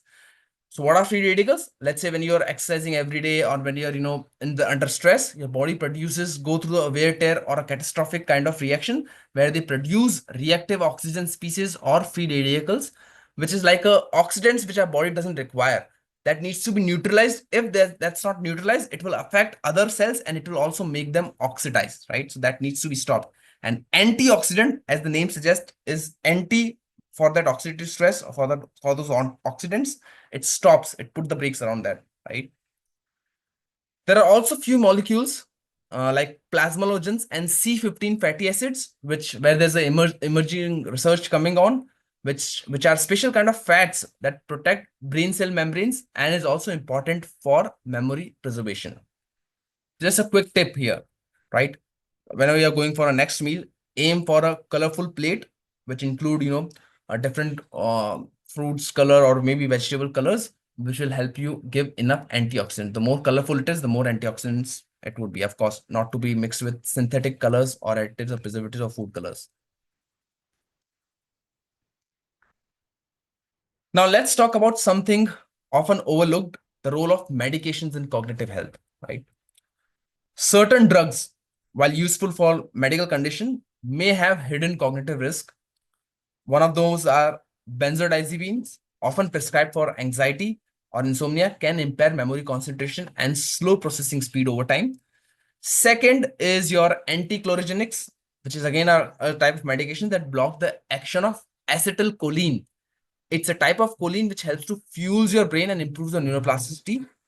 Found in a lot of allergy pills, the things like you take levocetirizine or cetirizine for common allergies, some sleeping aids, and some bladder medications also contains anti-chlorogenics, right? But the most common one, which is often prescribed for a lot of doctor, is statins, right? Certain statins, while it's vital for reducing cholesterol, but it definitely destroys your neurons and also gets you more closer to dementia and then again further other degenerative diseases, right? The first time when the client comes to us, if they're taking statins, right, that is the first thing which we ask them to taper down and stop it completely by telling them the side effects of it on liver and many other things, right? Of course, it doesn't mean that if you're on any of these medication, you should stop your medication suddenly, abruptly, or completely, because certain of those medications could contain withdrawal effects and other things, right? You should always get in touch with your doctor, healthcare practitioner, or a functional medicine doctor or a functional medicine practitioner to help you safely taper down those medication and giving more healthy alternatives, right? For again, just a very easy example, right? To get the cholesterol down, there are two great natural compounds which you can find in this planet, right? Which one of them is easily available in your kitchen, garlic, right?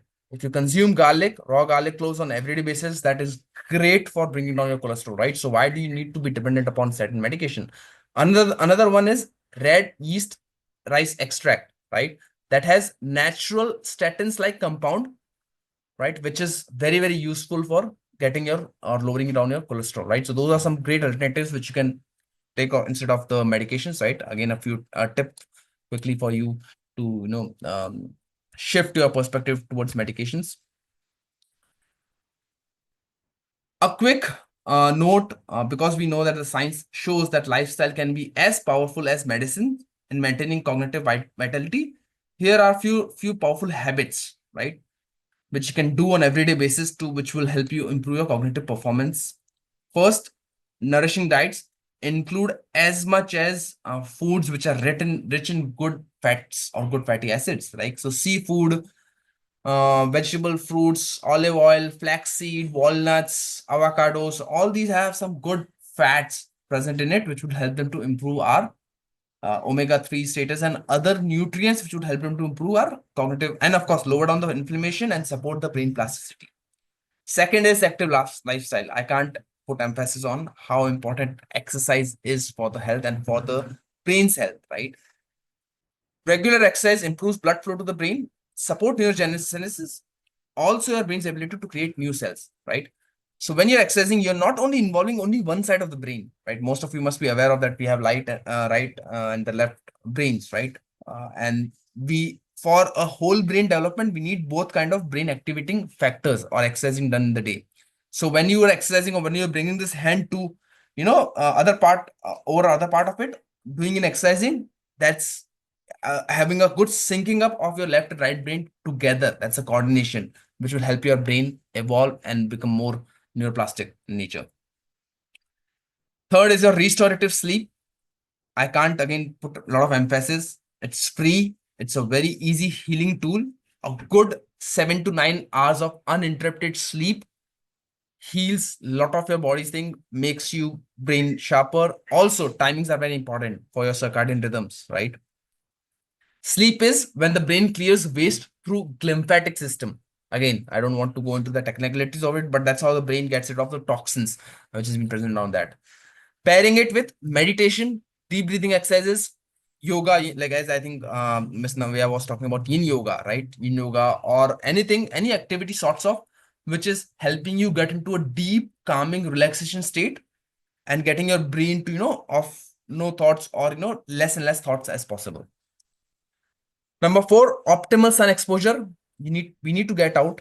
Of course, if it's rainy season, definitely we need to be slightly, like it can be difficult, get sun. But again, you need to make sure you need to maintain your vitamin D levels in your body, and you need to get daily natural sunlight to boost your mood, cognition, and also to regulate your circadian rhythm. The moment the sunlight gets into your eyes, there's a signal going to the brain that it's time to become awake, to produce more serotonin, dopamine, and to suppress melatonin. And then when we expose that and the night time, often body automatically circadianly produces that melatonin when it needs to be. Right. So a lot of people who are having sleep issues, especially in kids as well, I see this often. First thing I told them is to give at least them half an hour sun activity, a free playtime, or at least doing exercising in sun will help you to set your body circadian rhythms. Fifth, cognitive and social engagement. The more you involve in puzzles, reading, playing music, learning something new stuff, or learning a new language, or learning a new music equipment where there's both of the brains involved, which is challenging you, would help you to improve your, again, brain performance, cognitive abilities. And also when you communicate with a lot of people around you, it becomes easier for your brain to again be evolving at the certain stages, because when you're not communicating, you're not stretching yourself, you're not learning something new, or when you're not, again, pushing your brain. Okay, so here's my plan of action for again a healthier brain and improved cognitive health, right? So the first and foremost thing which we need to do is to take our essential nutrients if you're not getting it from food, like magnesium, zinc, vitamin D3, K2, B complex, and omega 3s every day. If you want to test it, you can get your blood work done and see whether you have inflammation, whether you have hidden infections. Then of course, definitely getting in touch with a practitioner and helping them to tailor your own supplementation protocol or food protocol could be the first step to, again, providing the nutrients which the brain needs. Second, eat enough fats in the diet, especially omega-3s, like from the flaxseed oil, seafood, borage oil, evening primrose oil, avocado. There are many things. Again, it's very difficult for just one line to list all of those foods, but expose yourself to those food and get it on everyday basis. Third, exposing yourself to sun for 20 to 30 minutes in UVA and UVB sun rays when both of the type of ultraviolet sun rays are present, right? So which means not only the morning sun, but also the sun between 10 a.m. to 3 or 4 p.m. because that's where the UVA and UVB both rays are present. And that's what gives and signals the brain, and not only brain, but the body to produce vitamin D. Because if there isn't enough UVB rays, which is present in this afternoon time, the brain and the body would not produce vitamin D, right? So it's important to get enough of that in that region. Learn something new like language, musical instruments, solve a puzzle. Keep growing, keep researching, keep learning. Meditate to manage stress, elevate, and that will also help you elevate frequency at which your brain is vibrating. Exercise to involve your left and right brain every day. Tai Chi, martial arts, strength training, whatever you like.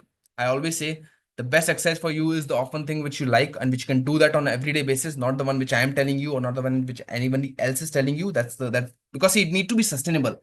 I can tell you, okay, do strength training, but if in the next week you might drop, or if you're not doing it, then it's of no use, right? So it should be sustainable and you should love that.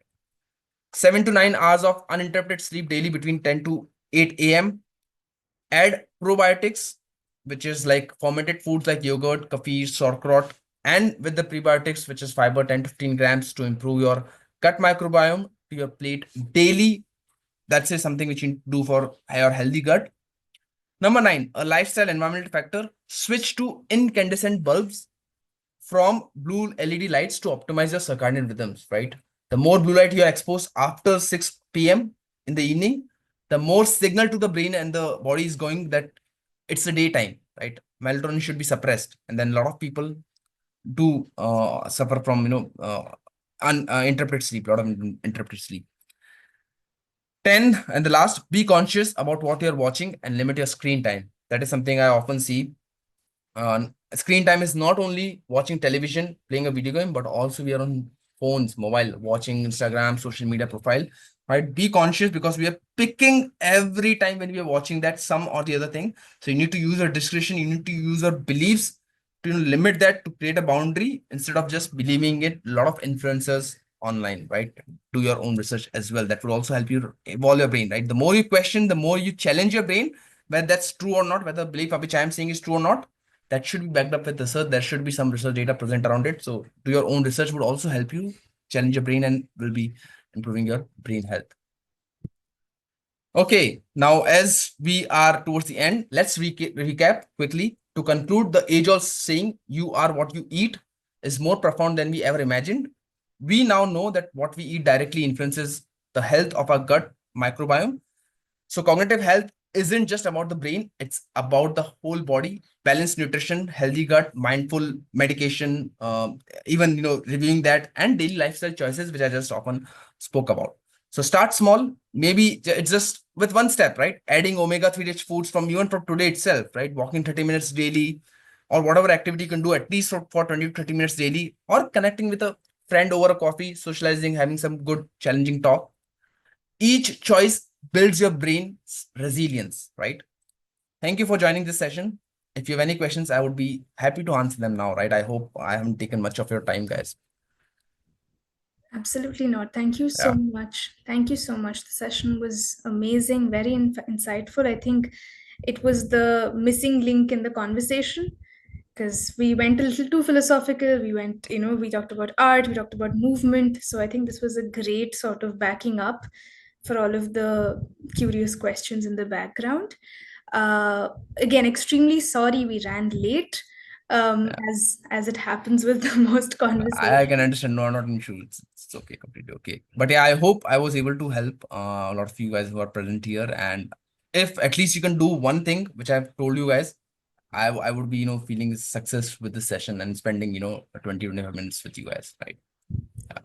Yeah, before I open up for questions, I just wanted to ask on myself that Yes, you Sakshi. did talk about how the body impacts cognitive impairment and how it's not just about the brain, and we can't look at the brain in isolation, right? There's a lot of 100%. conversation now about disorders and diseases centered around cognitive impairment, like, say Parkinson's, Alzheimer's, the entire dementia spectrum. Like, what is your say on that? How do we look at these diseases more holistically, Right. include the body and, like you said, medication and the food we eat? Good question, Sakshi. Definitely, these are all preventable diseases. Like if you look at these diseases like Alzheimer's, Parkinson's, even dementia. Dementia is the first where the aging starts of the brain starts, right? These all start 20, 30 years before itself, right? From the time they just, get worsen up in their ages of 60s, 70s, right? Mhm. So it's just aging the brain, right? The more you age. And the reason it starts to happen is, of course, one of the things I didn't mention in the slide is uh, if someone doesn't have a higher purpose, in their life, why they're existing on this planet, and if they are not able to connect with that, and if they're not able to sync those things with their daily thing, and if they just stop growing, right? If they stop challenging their brain, if they stop just get into too hyper stress mode for a lot of their life, that also impacts, right? For example, one of the thing again I didn't mention is the more you're in stress, the more you're in chronic stress, your body will produce a lot of cortisol inside your body, right? And the cortisol itself will start to kill neurons, start to make you more forgettable, have cause memory loss. This I often see experience with a lot of first time moms, right? When the moment, the childbirth happens, because their sleep is completely messed up, their circadian is messed up, they're completely in stress.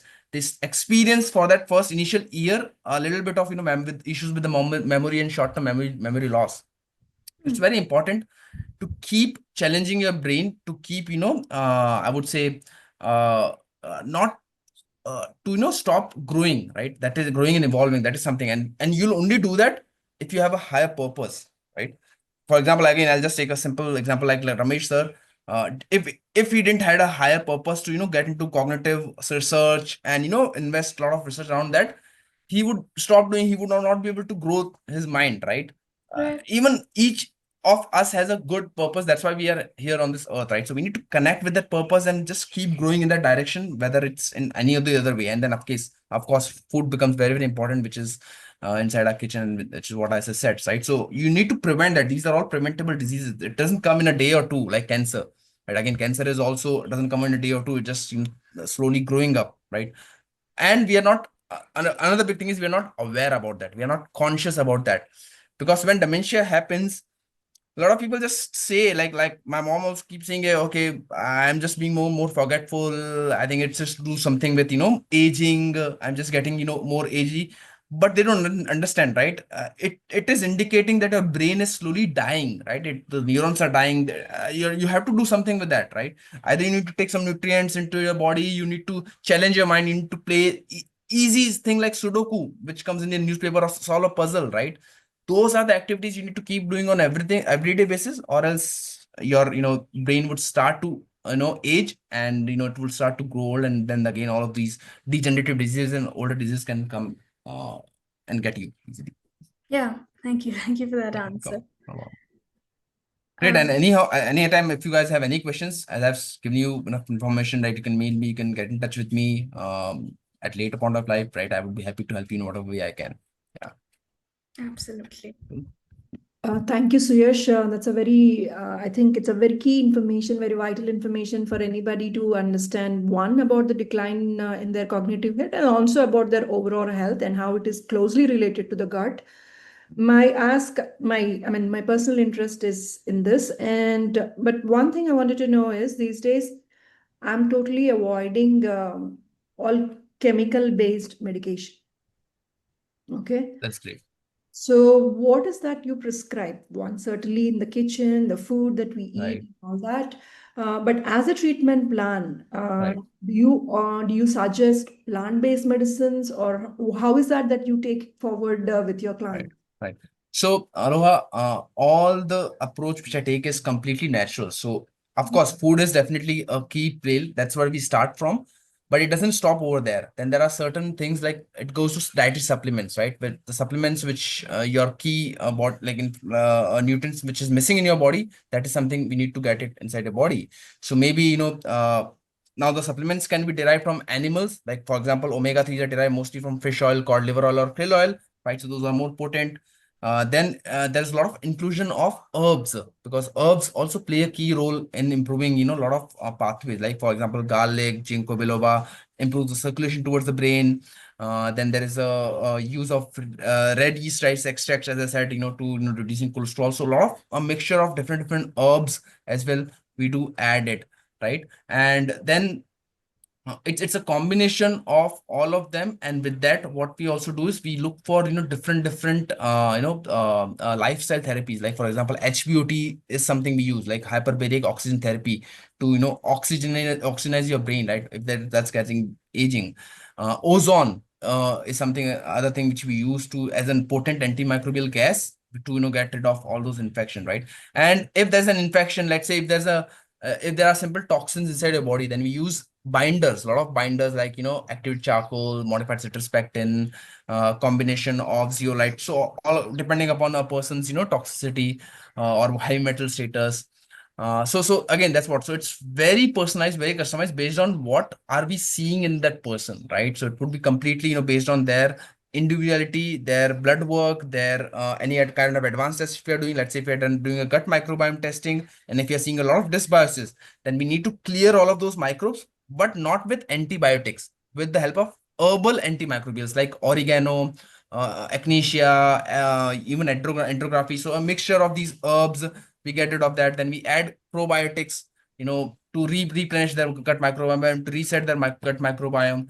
Then we also add certain, short chain fatty acids and things like that to again improve their cognitive health as well, right? So again, it depends on a couple of factors, but nothing is synthetic. Nothing is not bioavailable to the body, which means the body cannot absorb, and we try to get it as natural as possible, because that's how it syncs with the body itself. One more question, if Yeah. it's okay. Yeah, please. Yeah.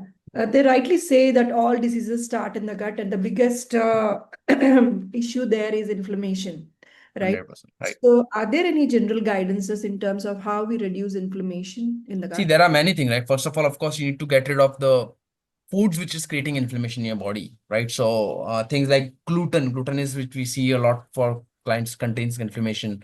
Seed oils, like refined vegetable seed oils, right? Then we switch them to coconut oil or ghee based, oils, which is slightly more less inflammatory because they don't have omega-6. A lot of these seed vegetable refined oils has a lot of high omega-6, right? Which causes inflammation. Then we need to introduce foods which helps to calm down the body, right? So which are great for gut, like cucumber juice, aloe vera juice, even celery juice is great for getting rid of acidity, right? But these are, again, as I said, all general recommendations which you can use.